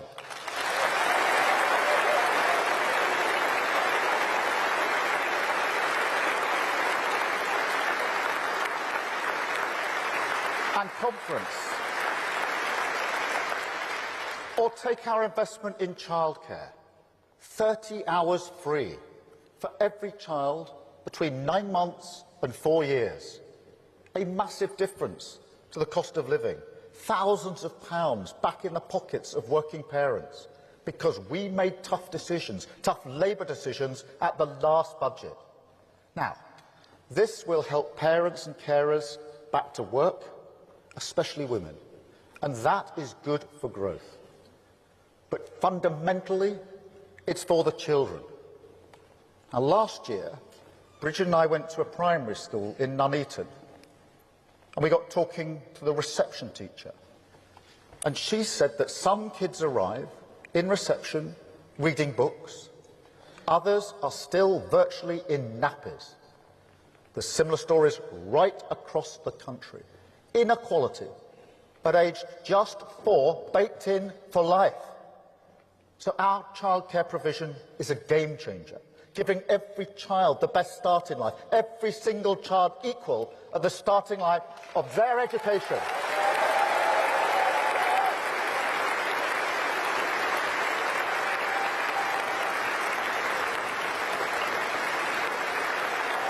That's National Renewal Conference. That's why we made the tough decisions. And I make no apologies if they tilt towards working people, because it's working people who paid the price of Tory decline. That's why we invested in our NHS, fired up Great British Energy, stood up for British Steel, new protectors for renters, sick pay for the least well-off, fire and rehire finished, zero-hour contract scrapped, record investment in Scotland and Wales, rebuilding our schools, new homes, new towns, new train lines, publicly owned of course, spreading prosperity right across Britain. And a proper living wage conference, the culmination of a long journey for our movement, a mark of a Britain built for all. Thank you, conference. And conference. Extending free school meals, 100,000 children lifted out of poverty.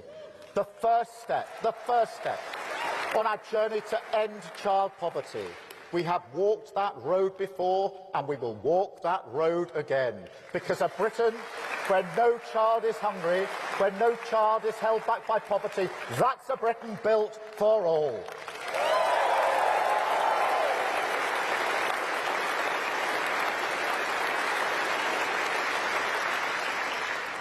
But there's another cause that we must also take up, conference. It strikes to the heart of what we stand for and who commands our respect. People like my dad. I think by now you know what he did for a living. But then again, do you? Do you really know the skill, the craft, the precision that goes into tool making? Now,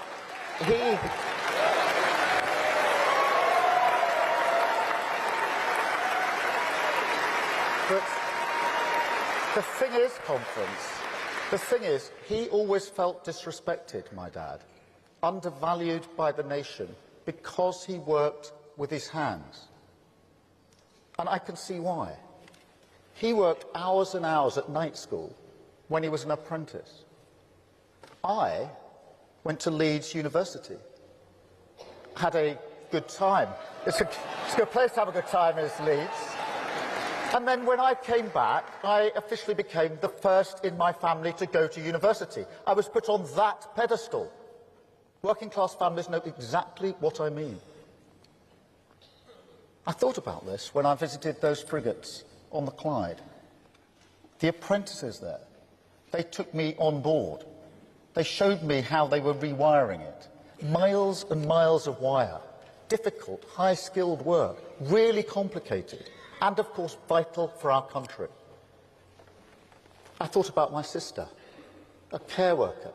She works with adults with Down syndrome. It's amazing work. I know I could never do it in the way that she does. Also vital for our country. And then I think about my brother. He was failed. He had difficulties learning. He was badly failed by the education system. He was put to one side, barely even seen. Our conference, some politicians say, I want every child to have the same opportunities that I had. You hear a lot of that in Westminster. But that's not me. No, what I want is a Britain where people are treated with the dignity that they deserve for making different choices, choices our country needs, choices we should value, choices that deserve our respect. And so,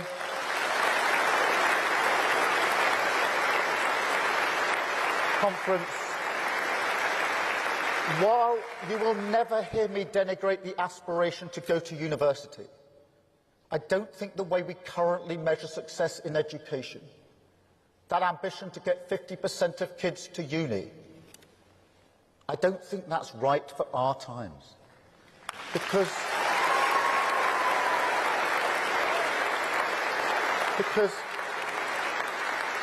if you're a kid or a parent of a kid who chooses an apprenticeship, what does it say to you? Do we genuinely, as a country, afford them the same respect? Because we should, but I can't help feeling that my dad was right. So, conference, today I can announce we will scrap that target and replace it with a new ambition that 2/3 of our children should go either to university or take a gold standard apprenticeship.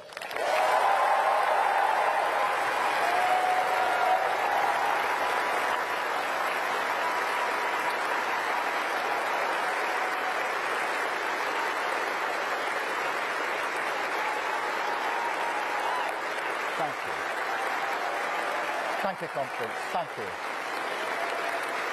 Thank you, conference. Thank you.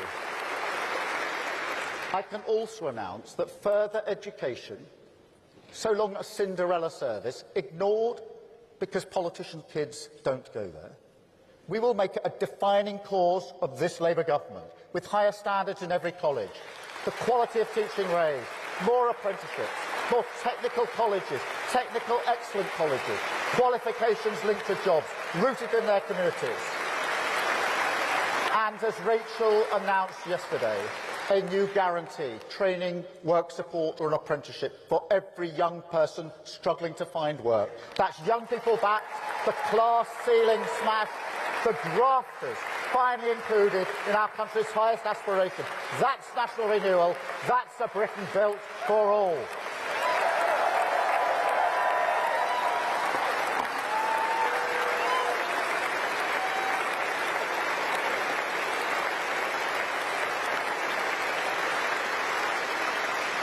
That's what I stand for, conference. And let me tell you, I also know what I stand against. And I have had enough of lectures from self-appointed champions of working people who want to shred our public service, level down workers' rights, crash the economy like Liz Truss.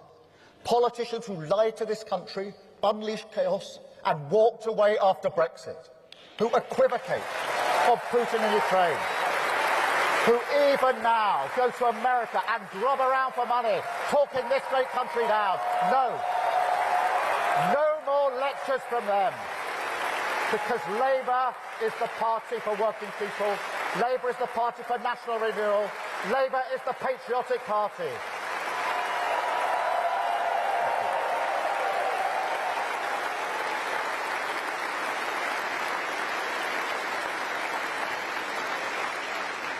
Let me take you back to 1996, Wembley, the old Wembley, actually. I was there. It was that semi-final. Electric. We're all singing with one voice. Football's coming home. Now, of course, it didn't actually come home. No cheering at us. But, you know, it did feel like something was stirring in England that evening. An England that belonged to our grandparents and our history, but also to our children and our future. North and south, black and white, old and young, an England united by a flag that stood for all. Now, I'm not going to pretend I would enjoy it if England lost to Scotland or Wales. The Union does have some limits. But I can say I'm not just proud of the Union Jack and the Cross of St George, I'm also proud of the Saltire, of the Red Dragon, proud of our Union, the astonishing relationship between our four great nations. Four different nations, yes, but four nations that time and again have been through fire together, built so much together, a country forged by the solidarity of working people. So let's fly all our flags, conference, because they're our flags. They belong to all of us, and we will never surrender them.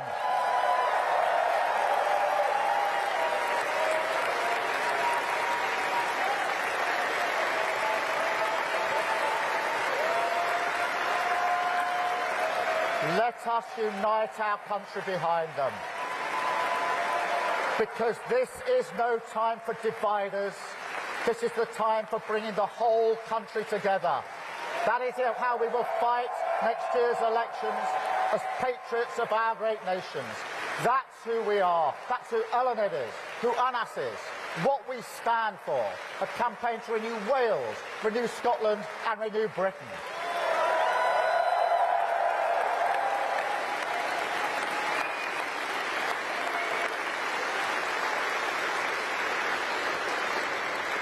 But then that's just the point. Because for me, patriotism is about love and pride, about serving an interest that is more than yourself, a common good. And the question I ask seriously of Nigel Farage and Reform is, do they love our country? Do they want to serve our country, all of it, our beautiful, tolerant, diverse country, every region, nation and city? Or do they just want to stir the pot of division because that works in their interests? Do they truly believe in our potential, in our brilliance, in all the innovative wonders of our economy, from clean energy to creative arts? Or if a business looks a little too modern, do they say, as Farage said about Jaguar Land Rover, they deserve to go bust? And conference, when push comes to shove, do they really want to fix our problems and renew Britain? Or, as we've seen time and again, whether it's the SNP, the extremes of the left, or Reform and the Tories now, do they actually want Britain to fail? I think we know the answer to that question. So let me say this, because whilst we must come together to fight reform with everything that this movement has, we must go into that battle armed, not just with words and condemnation, but with action. And that means tackling all the problems that they prey upon. All the problems. Now, soon after I became an MP, I went to Oldham for a by-election up there. I was taken to a street to meet a woman who I was told had strong views on immigration. I knocked on the door. She invited me in. We had a cup of tea and a rich tea biscuit. And then, as we sat there, she got her photo album out and showed me pictures of her at the wedding of her Asian neighbour. She was proud that she was her neighbour and her friend. Now, I'm not the most patient person, as anybody in my family will tell you, and I started thinking, what is going on here? And then we finally got to it. She told me that a group of men from Eastern Europe had recently moved into her street. They sat on her wall, didn't put their rubbish out at the right time, and spat on the ground. To her, that broke the little but important rules of her street. She didn't like it. Then I realised what was really happening. And conference, what was really happening is that she, an ordinary working-class woman from Oldham, a Labour voter, felt that she had to prove to a Labour politician that she wasn't racist before she could even bring up the issues in her community. Now, I've carried that with me through all the bad years, conference. Whatever our intentions, we had become a party that patronised working people. And that is why we changed the party.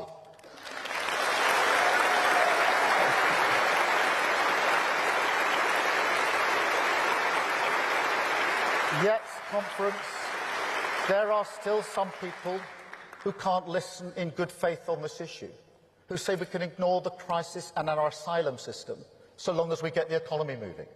I have to say to those people very directly, we will tackle this issue. The British people are not unreasonable.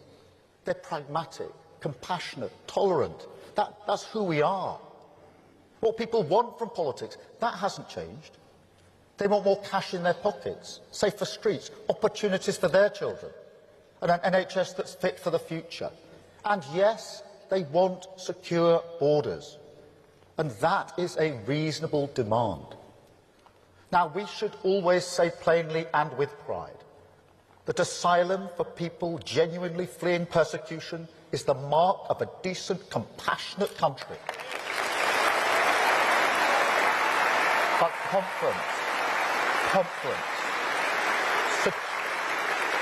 secure borders are also vital for a decent, compassionate country. Controlling who comes here is an essential task of government. And there's nothing compassionate or progressive in a vile trade that loads people into overcrowded boats, puts them in grave danger in the Channel, and ultimately exploits human desperation and hope. So mark my words. We will stop this. We will smash the gangs. We will crack down on illegal working. We will remove people with no right to be here. And we will secure Britain's borders.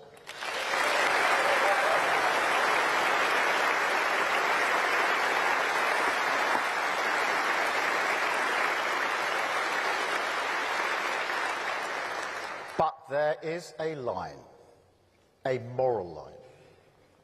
And it isn't just Farage who crosses it.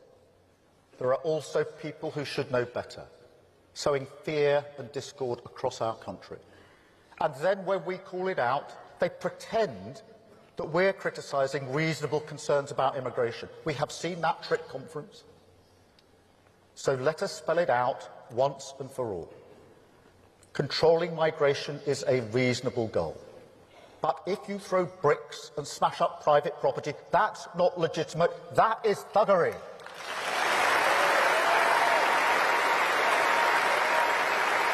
Thank you, conference. Free speech, free speech.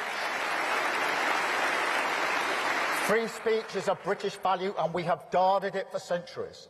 But if you incite racist violence and hatred, that is not expressing concern, it's criminal. And this party, this great party, is proud of our flags. Yet if they're painted alongside graffiti, telling a Chinese takeaway owner to go home, that's not pride, that's racism. And conference. If you say or imply that people cannot be English or British because of the colour of their skin, that mixed heritage families owe you an explanation, that people who've lived here for generations, raised their children here, built their lives here, working in our schools, our hospitals, running businesses, are our neighbours. If you say they should now be deported, then mark my words, we will fight you with everything we have, because you are the enemy of national renewal.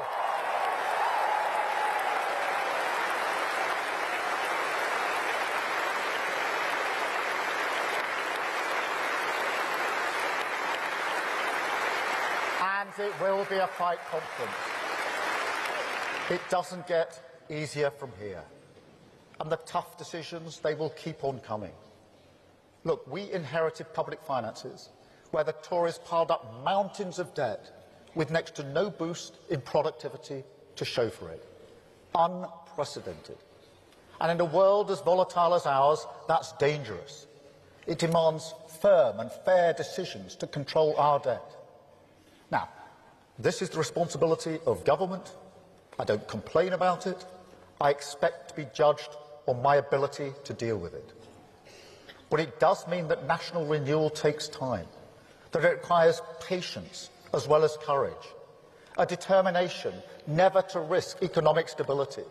That solemn promise that we made to working people, our mandate, line 1 of our pledge card. Now, I acknowledge the temptation. You can see it all around the world. A desire to avoid reality, to neglect the long term, cast off the constraints and indulge in ideological fantasy. That's what happened with Liz Truss. But it does not matter if it's unfunded tax cuts or unfunded spending.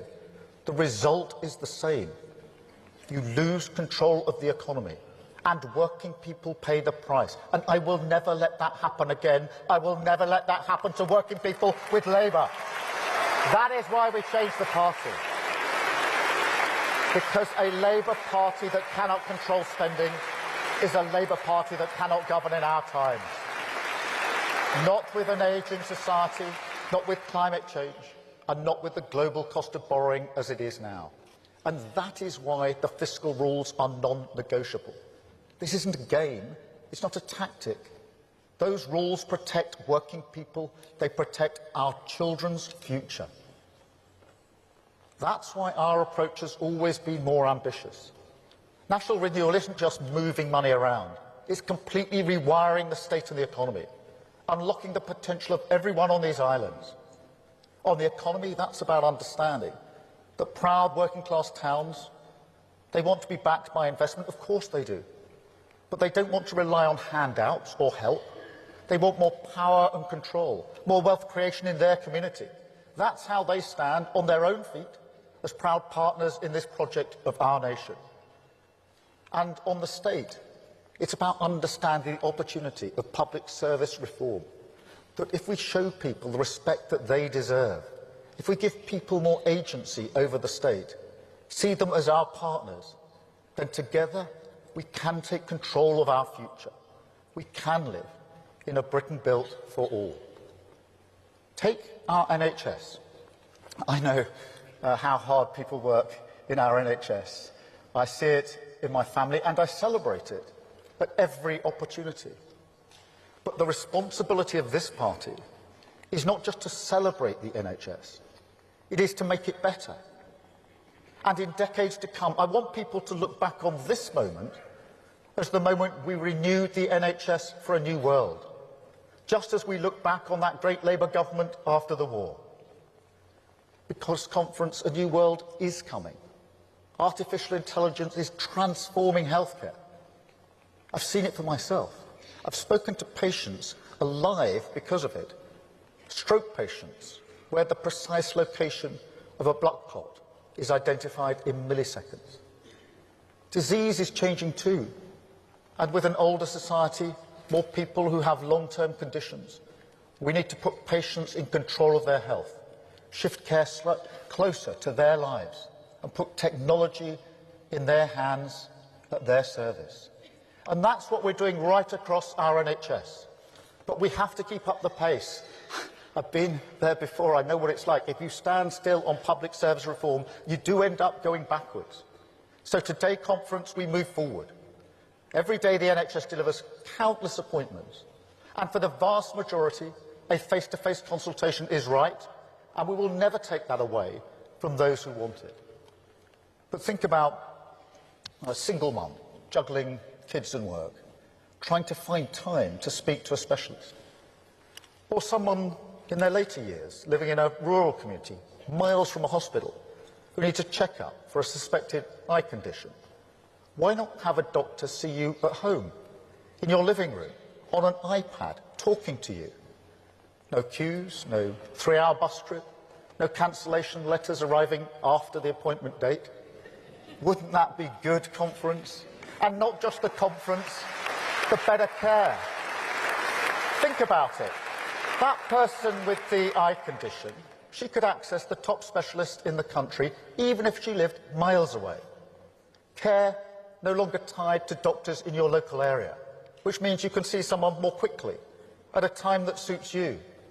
But also, the system can deliver more, much more, up to 8.5 million extra appointments. Imagine what that could do to waiting times. And now, conference, imagine no more. Because today I can announce a completely digital NHS Trust, NHS Online, that will offer millions of appointments, convenient appointments, appointments you choose, a new chapter in the story of our NHS, harnessing the future, patients in control, waiting times cut for every single person in the country. That's national renewal. That's a Britain built for all.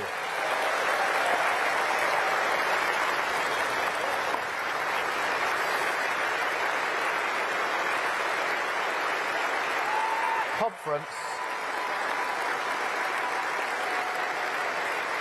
Thank you, conference.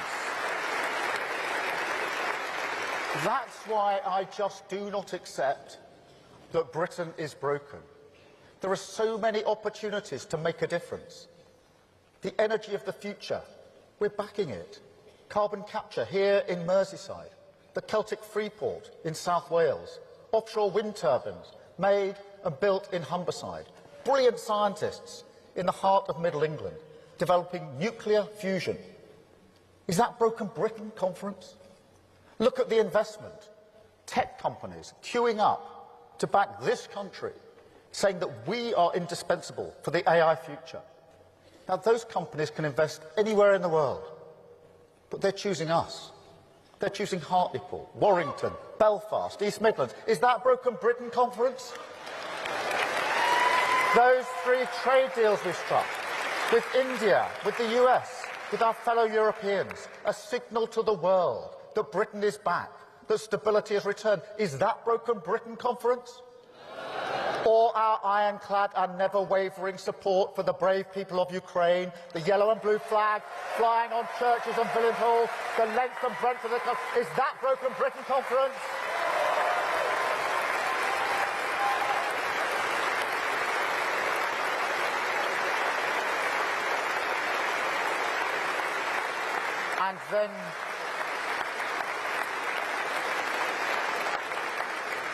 And then, conference, there's Melanie from Calderdale in West Yorkshire. She runs an organisation called Our Place. It's for carers and people cared for, or just people who are lonely, organising a couple of meetups a week. That doesn't sound like much, but for those people, it's everything. Is that broken Britain? Or take Caitlin, down here, just 15 years old from Barnet. Now, Caitlin, like me, loves football, but there was no girls' team at her school, so she set one up, the first of its kind.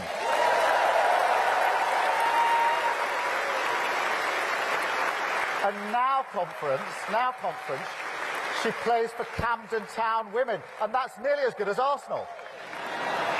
She coaches as well at Potter's Bar Little Lionesses, just 15 years old. Is that broken Britain?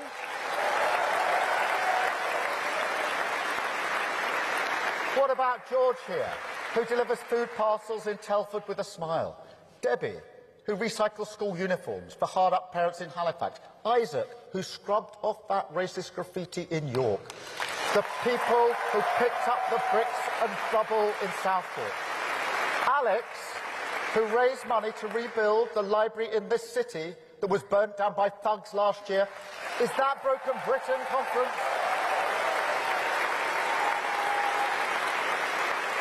Is this country of boundless creativity, of culture, history, music, art and sporting brilliance, of world-class educators, of fearless entrepreneurs, the grit of the Lionesses, the swagger of Oasis, the strength of the Red Roses, the beauty that stretches all the way from the south down to the Shetland Islands, a country that has weathered so many storms and never stopped building its future. Is that really broken conference, or can we renew it?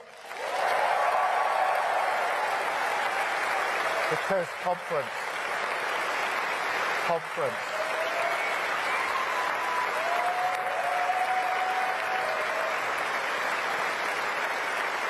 Thank you, conference.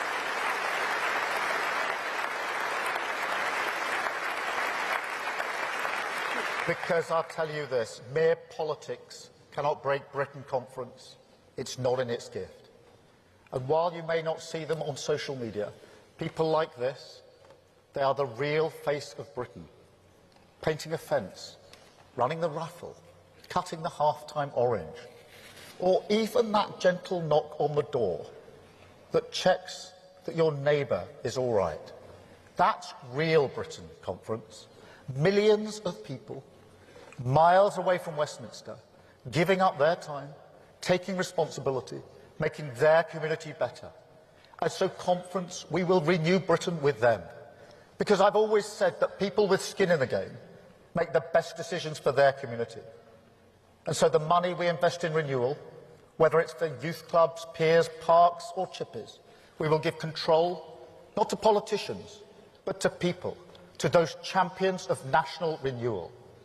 Because while I know nobody wants to hear this from a politician, the truth is we do all have a responsibility to change our country. There are limits to what the state can do on its own. In the end, we really are all in it together. Now, you will never hear that from the politicians of Grievance. The attraction of unity. That's something they will never understand. They will never hold out their hand, as I do now, to people who may see the world differently, but put the progress of our country first. So if you are a patriot, whether you vote Labour or not, if you want to stand against Grievance and renew Britain, then this is your fight too. Because even in a world this dangerous, I do think the politics of Grievance is the biggest threat we face, because it attacks who we are, an attempt to turn us into a place where we look at our neighbours in our community, people who may or may not look different to us, and we no longer see them as fellow partners in the project of Britain. Now, the Tories, do you remember them, conference? I don't know if they believed in grievance politics. Maybe they do now, when you see them turning away from the rule of law. It is honestly hard to tell. But one thing I do know, conference, is that not once in 14 years did they ever properly stand up to it. But I will. I will fight with every breath I have. Fight for working people. Fight for the tolerant, decent, respectful Britain that I know. People say, conference, that a nation like ours can't be a community, that it's too diverse, too divided. I reject that. That goes against everything I stand for, everything I've served, everything I understand about this great country that I love. So no matter how many people tell me that it can't be done, I believe Britain can come together, that we can pursue a shared destination, that we can unite around a common good. That is my ambition, the purpose of this government. End decline, reform our public services, grow our economy from the grassroots, and with resolve, with respect, with the flag in our hands, we will renew this country until we can say with total conviction that Britain is built for all. Thank you, conference. Thank you.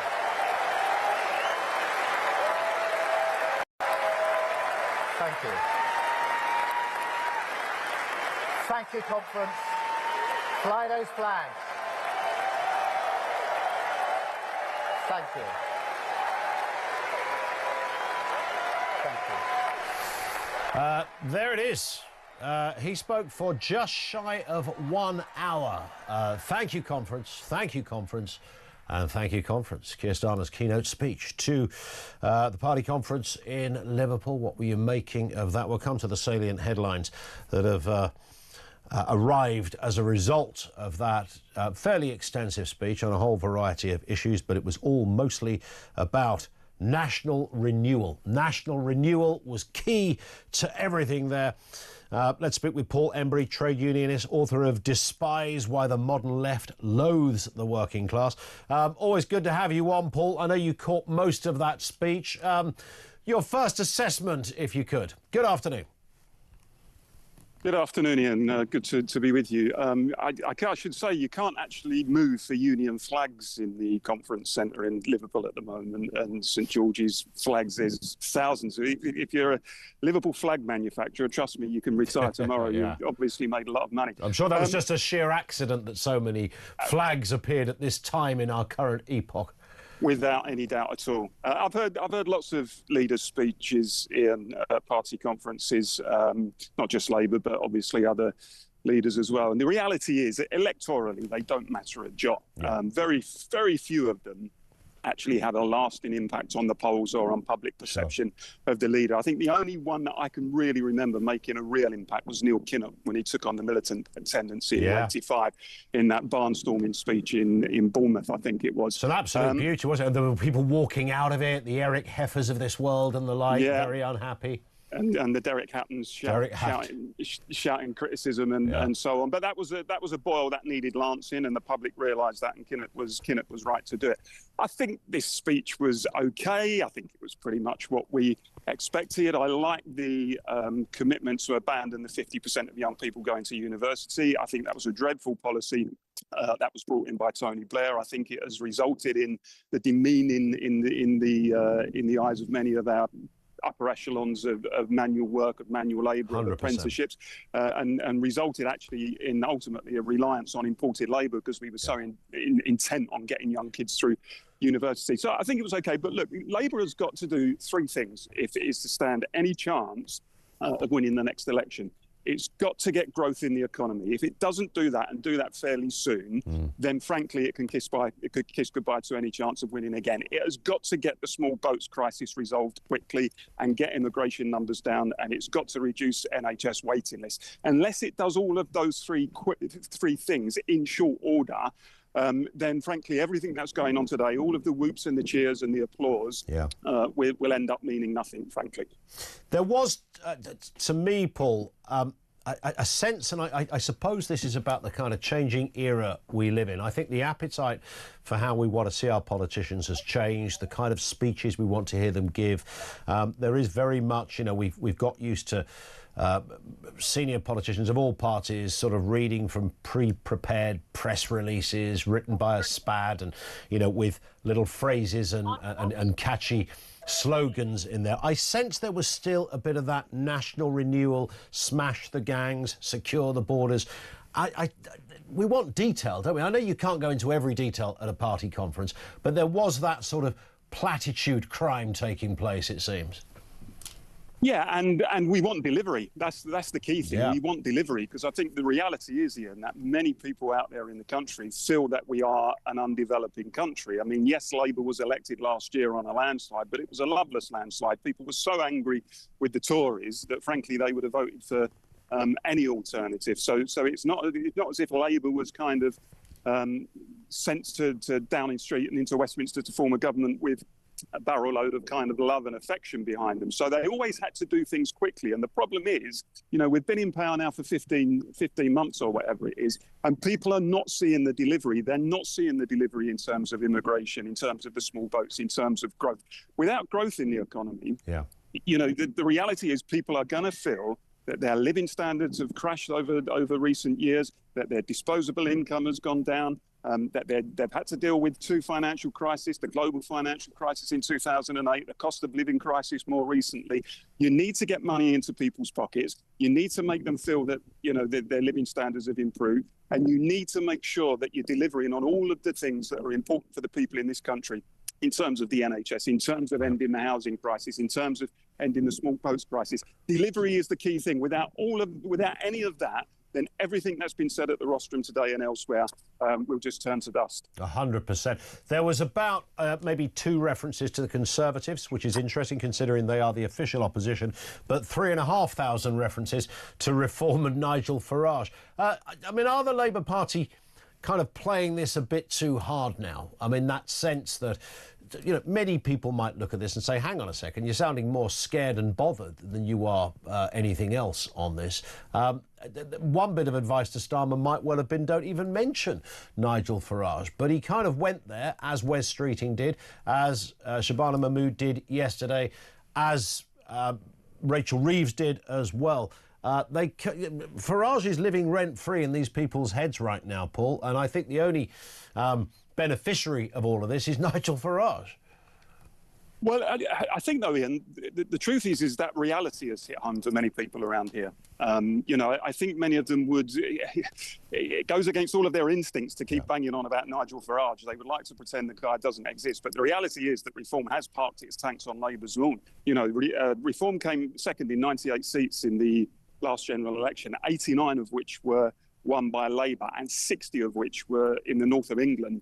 So the truth is there is a threat. When you look at the way that Reform is storming the polls at the moment, there is a threat, and it's a threat that needs to be dealt with. So as much as people here would like to pretend that isn't the threat, the reality is in 3 or 4 years we're going to be facing a Reform government with Nigel Farage having the keys to number 10. And you've got to now, from a Labour Party point of view, have the narrative to be able to take that on and challenge Reform. And I think they can be challenged on lots of stuff. You need to have that debate. Do you think, we had a call, Shirley, in the last hour, who made a very good point, that if you kind of, and I know Starmer is trying to distinguish between, you know, thuggery and the far right and racism and people who have a genuine and honest concern about things like immigration. But if you keep wheeling out the R word every time, you're in fairly dangerous territory, aren't you? This is kind of, you know, people, we talk about hate speech a lot and the perils of politicians going there. Is there a danger that Labour could overplay this a little bit, bearing in mind we do live in fairly troubling times when it comes to people acting on their opinions? Well, I mean, I've been on the left all my adult life, Ian, and I've marched against the genuine far right. Yeah. I've marched against the National Front and the British National Party and people like that, and people who would march through areas with high numbers of minority ethnic people, and they'd be doing the Sieg Heil, and they'd have skinheads and Doc Martens and that kind of thing. You knew who the far right were. The reality is, when you look at the protests that are taking place over recent months, some of those that are taking place outside hotels, undoubtedly some of those noxious far-right elements are involved. Of course they will be. But in my view, the broad mass of people who are marching, for example, as they did in London a couple of weeks or so ago, who are attending the protests at hotels, these are not traditional far-right people. I suspect some of them in the past may have actually been sympathetic to the Labour Party. They're people in working-class communities who have been left behind by globalisation. They've seen massive deindustrialisation, far-reaching demographic change. They've seen, you know, governments of different political stripes which have essentially treated them like dirt and said, actually, you're concerned but nativist and bigoted and you need to embrace cosmopolitan liberalism and all the rest of it. And these people, frankly, have just about had enough. And they're not doing it because they're white supremacists or they believe in you know, anti-Semitism and all of the things that you normally associate with the far right. They're doing it because they feel that they're losing their status in society. They're predominantly white working class people. And unless we can speak to them and assuage their concerns, and we've been rubbish at that in recent years, then we can kiss goodbye to their support forever, I think. Yeah, spot on. Listen, Paul, I know you have to dash. Great to have you on as ever. We will speak again soon. Paul Embry, always a great voice from, you know, a lot of people listen to Paul go, well, he's from the left. Yeah, he is from the left. It's actually a trade unionist. He's a firefighter, for goodness sake. But, of course, it sometimes gets him in trouble because he has very, very, what I would call, reasoned and moderate views, logical views on things like, and he just talked there about protests about outside of hotels. That is something Keir Starmer really doesn't get. He doesn't get it. He's telling his conference that Reform UK, Nigel Farage, don't believe in Britain. They want to create a competition of victims. Things like this. He's suggesting, in fact, that Nigel Farage has never said anything good about Britain. and even that he doesn't even like Britain. And this is Keir Starmer saying this, and I think that's a really kind of hard sell for Starmer to sound convincing while wheeling out those words. Let's go to Ian in London. What have you got for us, Ian? Good afternoon to you. What did you make of this? What do I make of it? Yeah. I'll tell you something. The guy from the very first line, where he went about Grenfell and everything else, and then he very, very quietly brought in, did you hear it, grooming gangs, but kept it very quiet. Now, wait a minute. Isn't it Labour that have let these women down and girls down? They destroyed. They said they were going to do something. They've done absolutely nothing. As he went on and on, the lies just kept coming out of him. And as your guest just said, how are you going to give people, you know, charity begins at home. Yeah. We can be a charitable thing, but if you can't feed your family because they're taxing the life out of you and you think, what am I going to do for my kids and everything else? He just doesn't understand. The guy's lost it. And yes, they get up and they're cheering because the majority know they are finished. This is their last hurrah. It was, if I want to put it to me, a lot of it was like a Nazi rally. How do you, in the sense of the audience response, cheering and shouting and screaming at essentially fairly empty and sometimes ridiculous and possibly even offensive comments?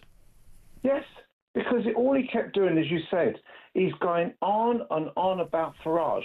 Now, you and I know that if you keep spreading that, all you're going to do is make people think, well, what has he got against Farage? Maybe Farage is right. It's sounding ridiculous and it's sounding dangerous, but it's also sounding, you know, it's a completely empty, kind of vacuous thing. Nigel Farage doesn't believe in his... Does he not understand how far ahead Nigel Farage and Reform are in the polls? Does he not understand what people, particularly talking there in Liverpool, what proud Liverpudlians in working class areas and from backgrounds where the work ethic is you go out, you do a hard day's work, you get paid, you look after yourself and make sure your family are safe and all that. Does he not get that? Does he not understand that Mr Farage is speaking to those people and he's not? No, he doesn't. He doesn't. He, you know, which is the one that McSweeney, is it?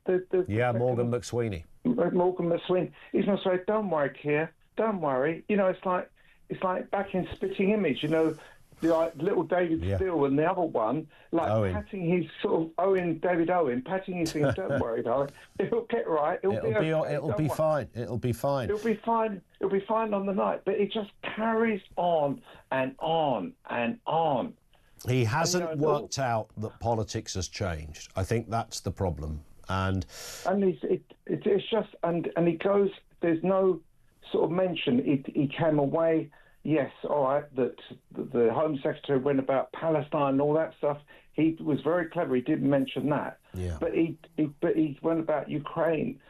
But everything is right, but basically he's lost the plot.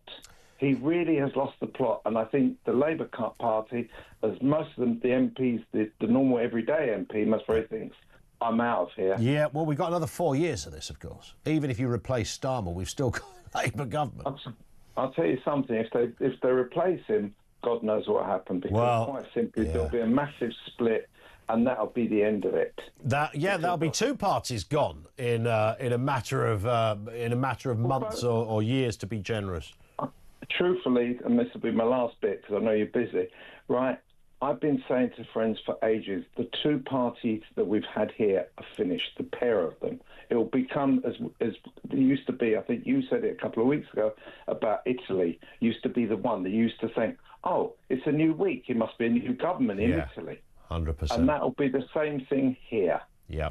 I think you're right. Listen, Ian, great call. Sorry. No, not at all. Listen, you didn't go on. You were fabulous. Thank you, Ian, down in London, hitting several nails right on the head in terms of that analysis of his platitudinous, I think that would be a reasonable word to employ here, speech. And it really was. Labour is the patriotic party. Labour is the party of national renewal. Labour is the party that will smash the gangs. He's still wanging on about smashing the flipping gangs. Hasn't smashed one. The only gangs that have been caught were caught by journalists Not by politicians, and certainly not by this one. 0344 499 1000. How did the Prime Minister fare in his keynote speech there in Liverpool? Lines are open. Back with more from you coming next on Talk.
Keir said was that we got it wrong in not appreciating just how much of an issue it was across the country when it came to migration. And migration is lots of different things. I mean, it is obviously asylum seeking, it is small boats, and it is obviously legal migration, for which the open borders policy of the previous government, really caused a lot of damage to public trust in this country. And we now recognise that. I don't think at the time we recognised just how much it was becoming a priority deeply rooted in communities around the country.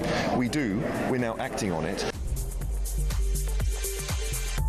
They've only got really 3 years to wait out until there's somebody else in the White House. And if it's a Democrat, they're in a great place because 8% support for Israel among Democrats at the moment, 6% if you drop to the youth age groups.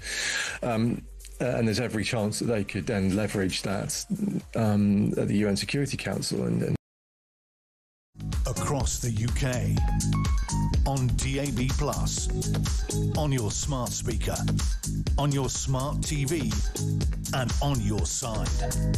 This is Talk. 3:25, 1 in from Matthew in Sunderland, who says, politics aside, that was one of the worst conference speeches in history. His monotone voice felt like it went on for hours. Yeah, it was just shy of an hour, as it turned out, but it did feel several hours longer. Peter says, listen to the whole of Starmer's speech. I thought it was never going to end. It's an hour of my life I will never get back. Labour are destroying the country, in my humble opinion, he says. And one from Neil, last time I saw something that full of hot air, it was floating over my house with a basket under it. Nice. Andrew's in Hertfordshire. What are you making of all this, Andrew? Good afternoon. Good afternoon. Still looks good for our lunch in March next year. Look, yeah, it's not looking bad. He basically came across as comical alley from the Iraqi war. Oh, that's brilliant. He gave them exactly what conference wanted. He called children kids. People have children. Goats have kids. He did the fantastic communist reference to workers as if he's Stalin looking down on the workers, and he just fed them red meat in that monosyllabic tone that he's got. He actually said nothing.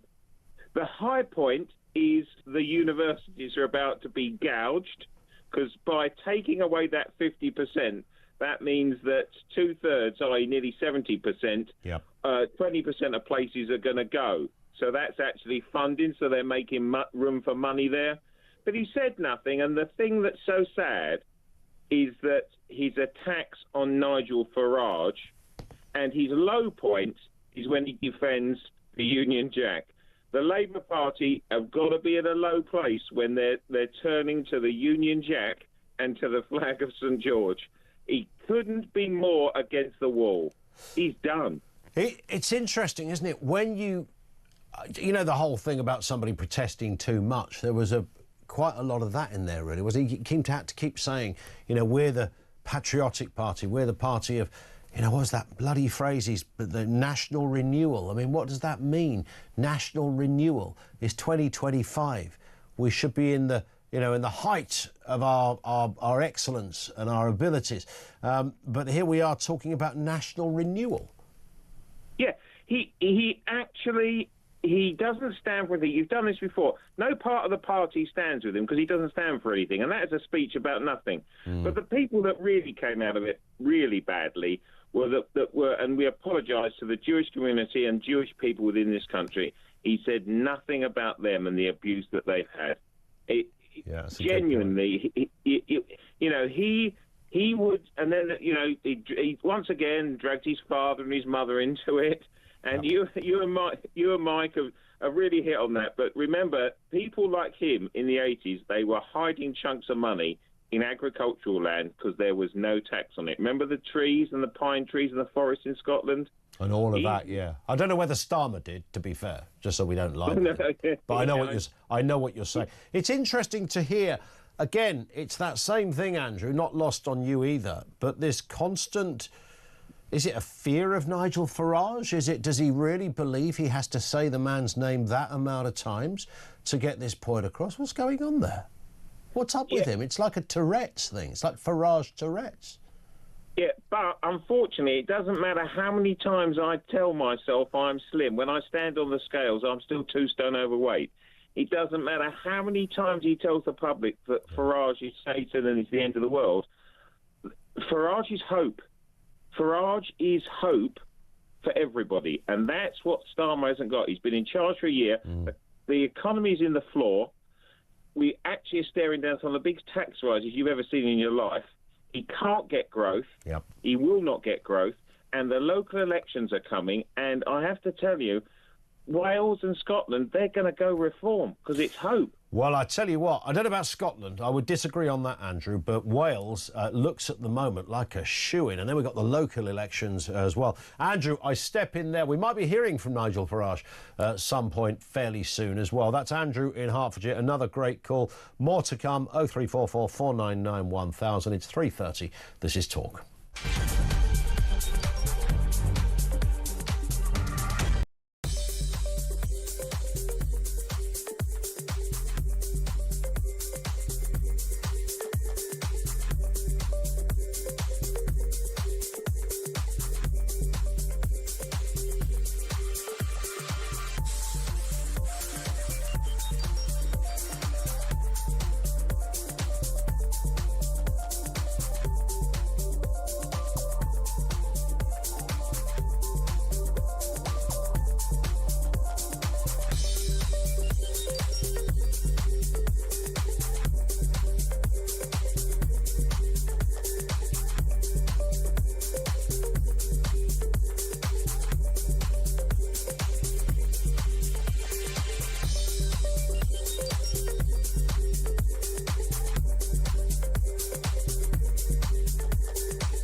across the UK. On DAB+, on your smart speaker, on your smart TV, and on your side. This is Talk. So much response on Keir Starmer's speech. We'll get as much of that in as we can. And, of course, Jeremy Carl's here on Drive, and you can respond there as well. We understand Nigel Farage, in around about 5 or 10 minutes' time, is going to be giving a live response as well to what was said. And, of course, he was name-checked quite a lot during that speech. Isabel Oakeshott is back with us, Talk's international editor. We said when we spoke about an hour ago, it was a long old hour, Isabel, by the way, wasn't it? Goodness me. I almost lost the will to live, but I managed to stop myself gnawing my own elbows and did my journalistic due diligence and listened through. What did you make? What did you pick from it? And let's start with the positives. Was there anything in there you thought, actually, that's quite good? Well, unlike you, there was a bit where I zoned out, and it was a precise bit when the crowd seemed to go absolutely bonkers, and I was left thinking, what exactly have I missed there? And I know it was nothing significant. It was just a kind of confected, whipped up enthusiasm. Now, if you push me to say, was there a bit of it I liked? I actually quite liked a bit that I suspect will be roundly criticised as very cheesy by other people.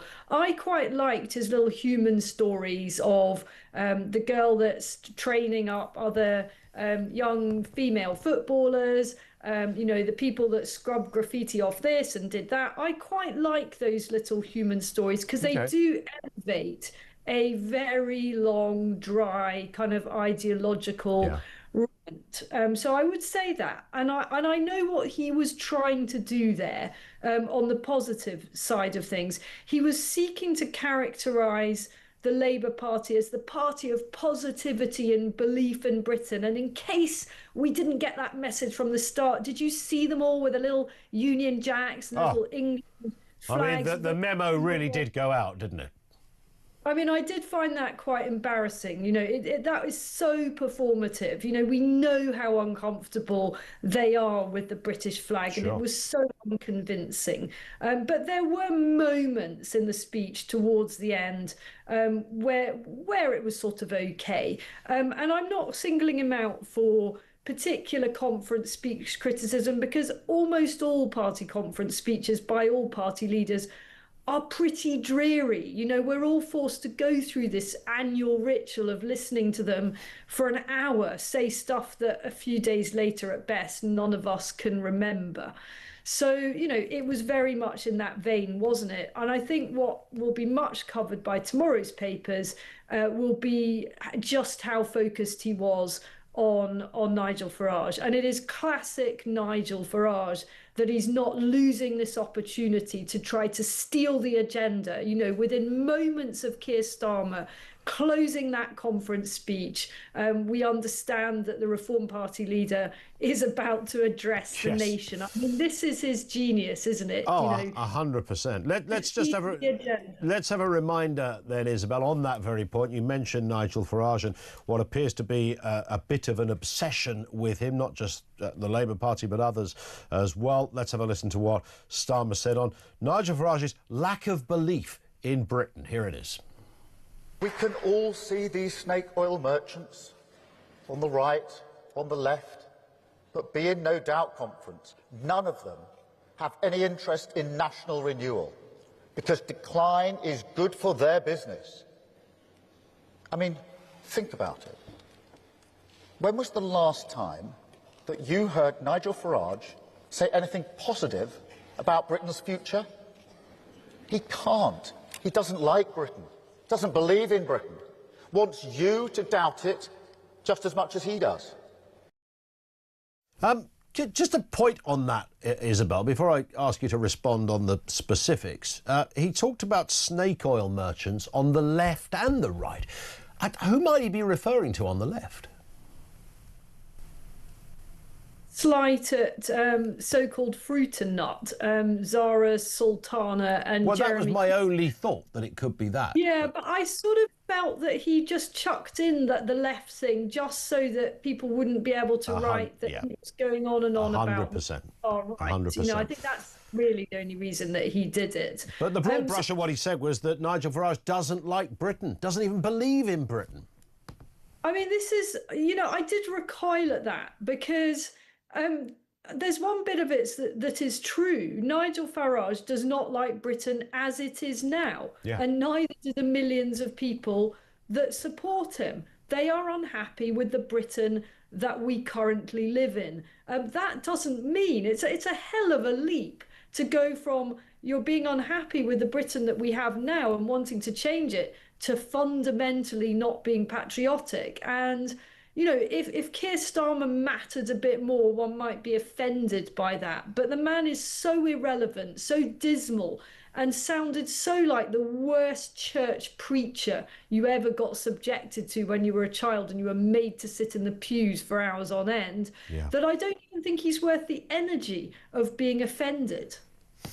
Yes, I think you're probably right about that. I mean, it was sort of rather bizarre because I thought, well, hang on, you know, the idea that Nigel Farage doesn't, I mean, fundamentally doesn't like England. I mean, it's such a strange thing to say about somebody, particularly Nigel Farage.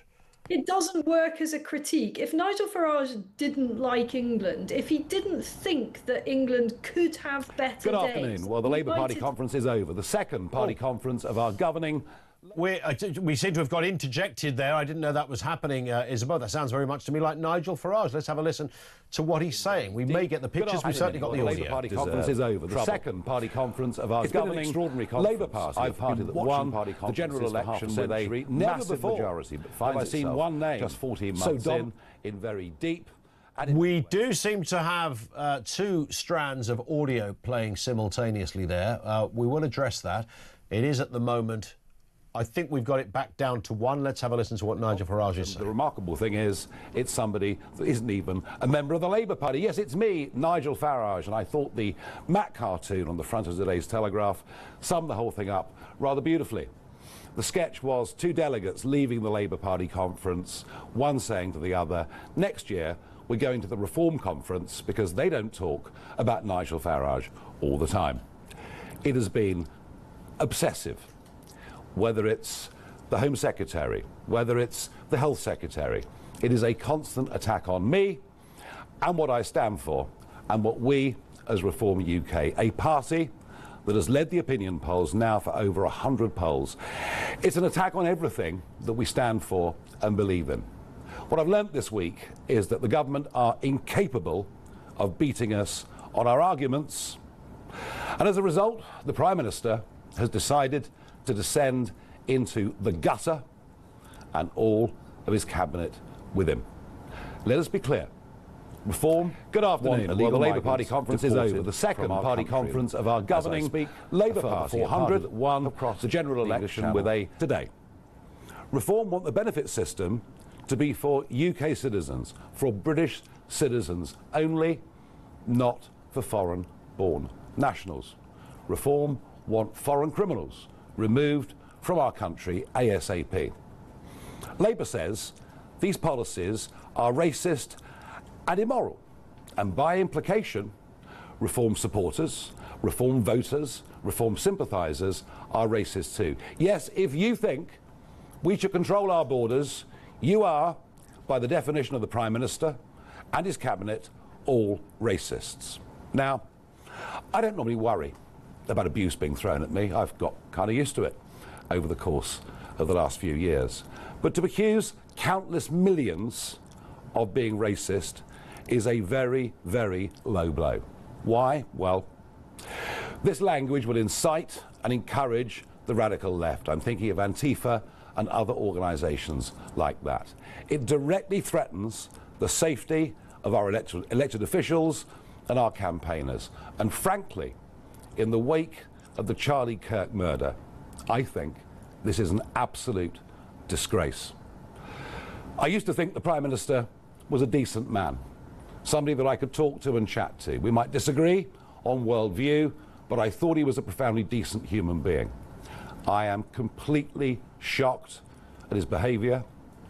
I hope when he wakes up tomorrow morning, he feels ashamed of what he has done.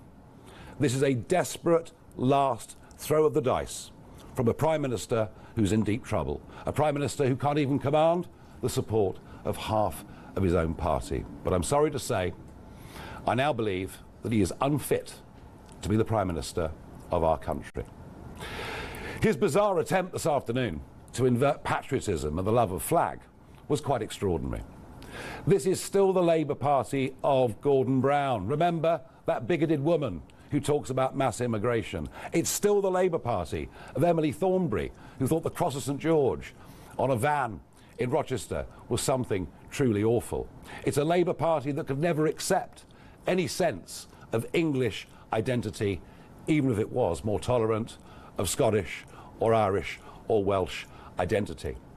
Starmer says, I don't like or love this country. Well, let me say this. For 30 years, I've fought for British sovereignty. I fought for us to be a self-governing nation. Why? Because I always believed the best people to govern Britain were the British people themselves. And him, well, he, of course, didn't like the vote. The greatest result, the biggest democratic mandate ever given in this country, when in 2016 we voted Brexit. Now, he spent the next few years trying to overturn that result. He doesn't believe we should govern ourselves. He's happy, be it Brussels, be it the UN, be it a series of foreign courts. He's happy for us to be governed from there. He does not believe in Britain. He does not believe in the Britain that most of you out there believe in. And his total level of denial over broken Britain is quite extraordinary. We all know the roads are clogged in a way they never were before. We all know you can't get a GP appointment. We all know that crime is out of control. So much so that here in London, men don't wear watches, women don't wear jewellery, and don't get your mobile phone out, otherwise somebody on a moped will take it. Britain is broken and it needs fixing. And our vision for the future is the positive one. We believe that we can do it. This Labour conference lacks any vision, and we are going to continue, I'm sorry to say, in economic, social and cultural decline. But Starmer is right about one thing. We are facing a big fork in the road. He is a human rights lawyer who will bow down to foreign courts and to outdated treaties. And he has no idea of the division that open borders have caused within our communities, or indeed the anger and a sense of unfairness that people feel over two-tier policing and two-tier justice under two-tier care. What he and the rest don't understand, and the reason we're leading in the polls, is this country has had enough of a failing, gutless political class. It wants real change. Now look, I'm not a vindictive person in any way at all, but reform will teach Keir Starmer and the Labour Party a lesson next May.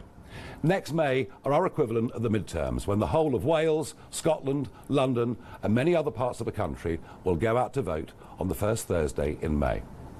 We will teach Starmer a lesson next May that British political history will never forget. I am now, as a result of this week and the abuse that has been heaped upon our supporters and our voters, more determined than ever. Don't underestimate that.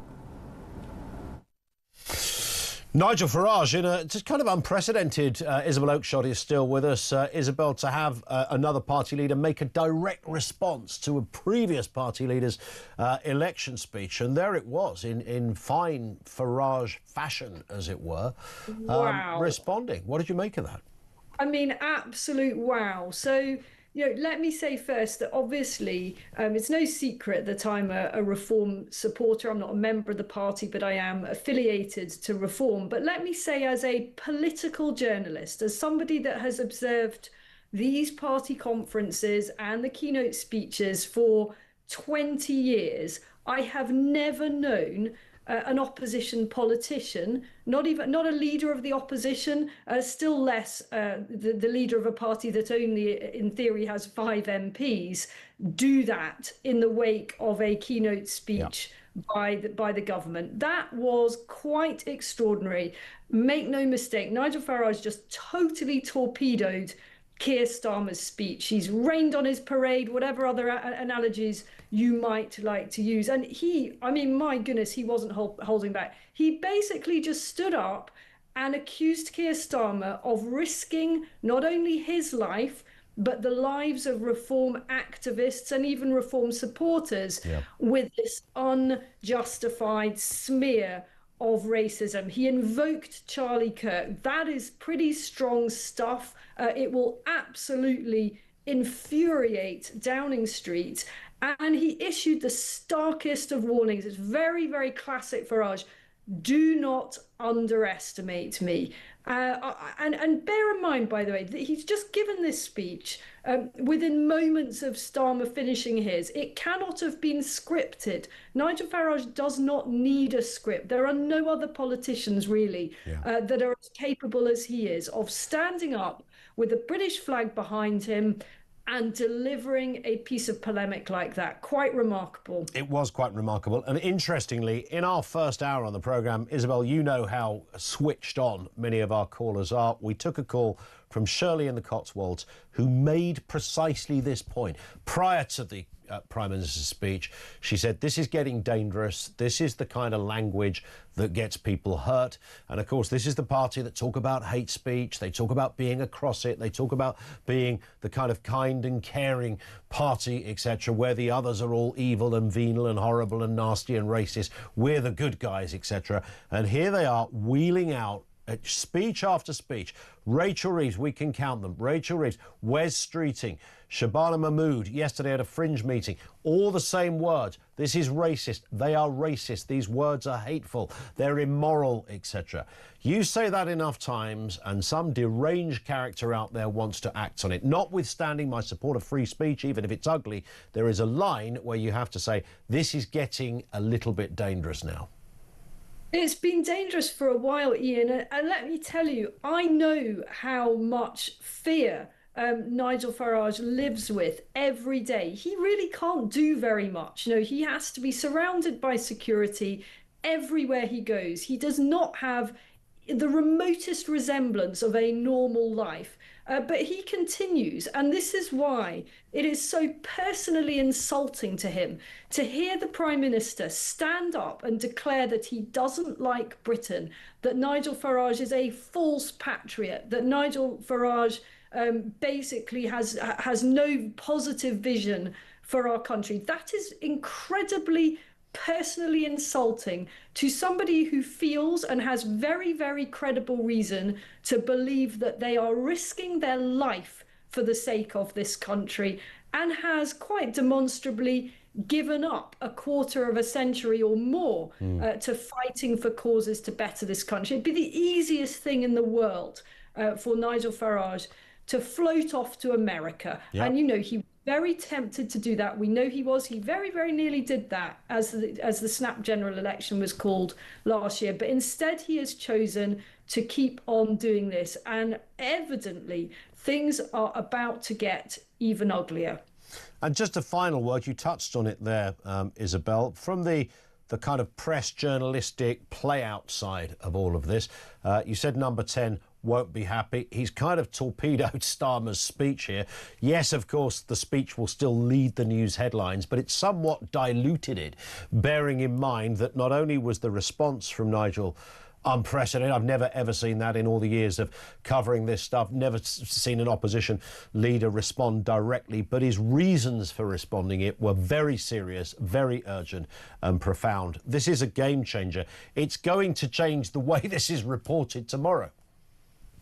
Absolutely, and you're right. Of course, you know, most of the papers, well, several of the papers, and we can think which ones, will still report rather straight the Starmer speech, and they'll put Nigel Farage reaction further down at the bottom. But what the Reform leader is trying to do here is grab the social media space, as well as, I imagine, the Daily Mail tomorrow, the Sun, will reflect pretty heavily that reaction from Nigel Farage. And just look at the optics, standing in front of two big union flags as if at a Downing Street lectern. He's basically trying to steal Keir Starmer's clothes.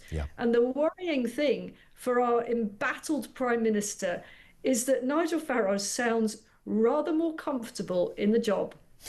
I think you're right on that point, Isabel. Great analysis. Thank you for being with us, Isabel Oakeshott, Talk's international editor, across that. That last point that she made, though, I mean, the Farage speech on the back of that, but the content of it is in deeply serious stuff, by the way. I mean, this can't be ignored.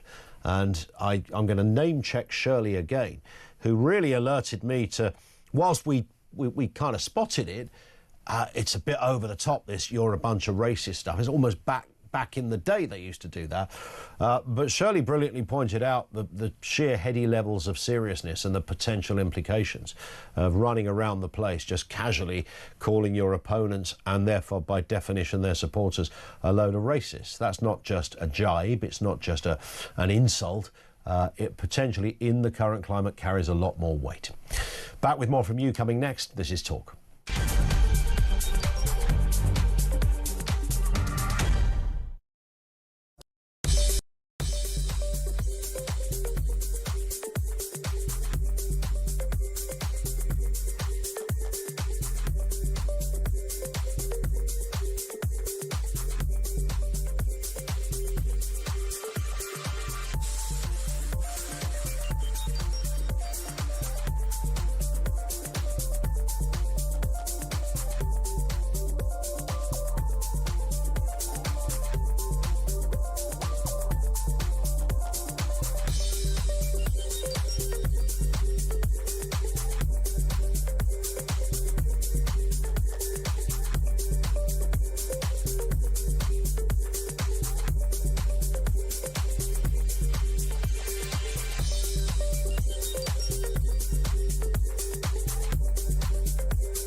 and so on and so forth. Isn't it funny how Nigel Farage seems to be dominating the Labour Party conference? He's a bigger feature of the Labour conference and indeed the Lib Dem conference than he was of our own conference. You've seen the Home Secretary yesterday announcing a very much watered-down plan to deal with ILR, which sounds good in principle. Of course, it's not racist when she says it. It's only racist when we say it. But that's the weird thing, isn't it? Because her plan won't tackle those that are already here. It won't tackle the Boris wave, which is where we've come. 3.8 million people have come since the referendum. On current trends, we'd expect almost 1 million to qualify for ILR and then qualify for benefits.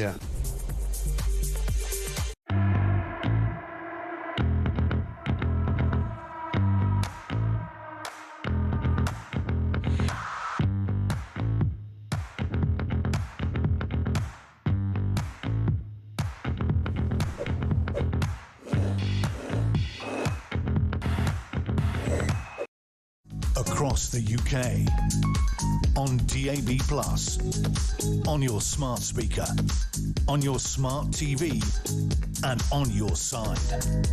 This is Talk. It is Talk, and we've got... why am I sounding strange in my ears? Something is very, very odd. Strange to me. Wow, can I just jump straight in? I don't think in all of my life, at the age of 60, right, I've ever seen an opposition politician, in this case, by the way, a man who's only got 5 MPs, right, respond instantly to our Prime Minister, who spent his entire speech, no substance, entire speech attacking Farage, which tells you everything he thinks about Farage. Farage stood there with 2 flags, totally Prime Ministerial, and basically said, if what you're saying is what you believe, you're calling me and you're calling everybody that supports reform a racist. Talk about moral high ground, that's inflammatory language. I mean, incredible. Just incredible. And as Isabel was just telling us a second ago, extraordinary. I mean, this is going to somewhat dilute the coverage of his speech. Not that there was very much in his speech, to be honest. There won't be a speech. It will be about... The pictures on the front of the newspapers tomorrow will be... listen, everybody knows what I think of our next Prime Minister stood in front of 2 flags basically saying, how can you possibly call me a racist or all of my supporters? And do you know, actually, apart from that, do you know, personally, right, not broadcasting, but the most despicable thing that Starmer said was, you don't like Britain. Why do you think that people in Reform and other parties are so angry with this current malaise? Because we're sick and tired of our country being taken over, I imagine they would say. It was bizarre, wasn't it? It was such a bizarre thing to say. Even if you're not... You could be a Liberal Democrat and observe that that was a bizarre thing to say. I laughed at Mike Graham for many, many months. I think he's dead right. I don't see Keir Starmer lasting... past May. It'd be lucky if he gets to May. The only trouble is, Jezza, if he does, that's probably true, because when Wales is taken over by Reform, if that happens, and obviously Labour, even if it's not Reform in Scotland, Labour will definitely get a kick in. Then the local elections, I know London's always a different matter, but it might mean Starmer goes. It doesn't mean that Labour go, though, of course. No, and then what is the alternative? Andy Burnham retreated. We were in the middle of the show yesterday. We started the show and he wanted the job, and by the end of the show he'd retreated. There's this rumours that is he doing it for somebody else? I mean, you've had Wes Streeting. What was that all about today? I want Angela Rayner back. That's a plea for a man who was going to be there and is now disappeared. Why would he go there? Because she's presumably got a base of support. 100%. The Labour Party will go to the left. I think... You saw 2 things just now. I think you saw a Prime Minister in waiting outmanoeuvre